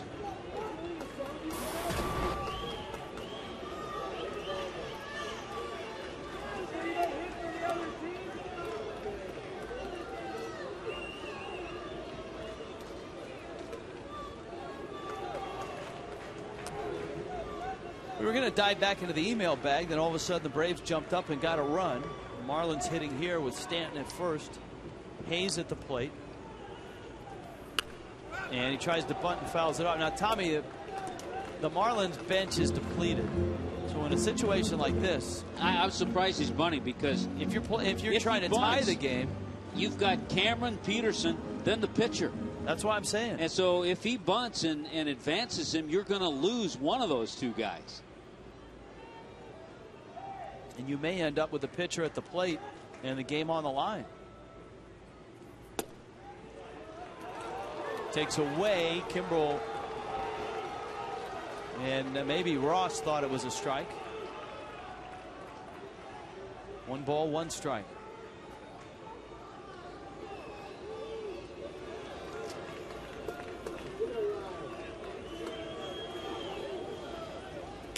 Stanton, that was close.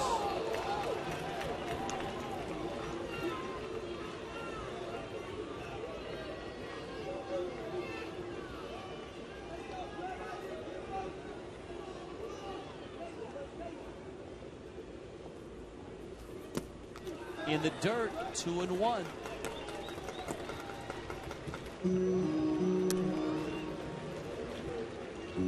Let's go down below to Craig Minervini. Yeah, guys, as you were talking, I saw Hanley just take off his warm-up jacket and go near the bat rack. He's out of my sight now.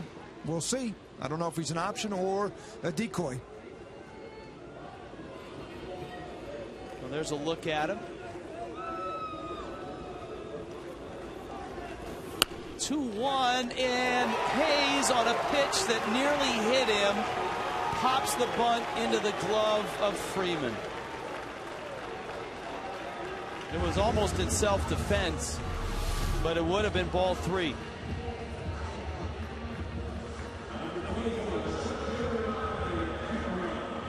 When you're having trouble scoring runs, you have to execute. But I'm still surprised he was bunting. So there's the out. Stanton is at first. And here's Cameron. Kimbrel spins one up for a strike. Let's say Hayes was successful and the runner's at second. Kimbrel can go after Cameron, and if he gets him, he can walk Peterson, the left-hander, and then the pitcher's up next. Well, once the decision was made, though, you know, the cardinal rule is you got to bunt strikes. That's right, yeah. Especially with Kimbrel, who does not look his sharpest right now. His control isn't. No, and it's probably because he's been used a lot lately.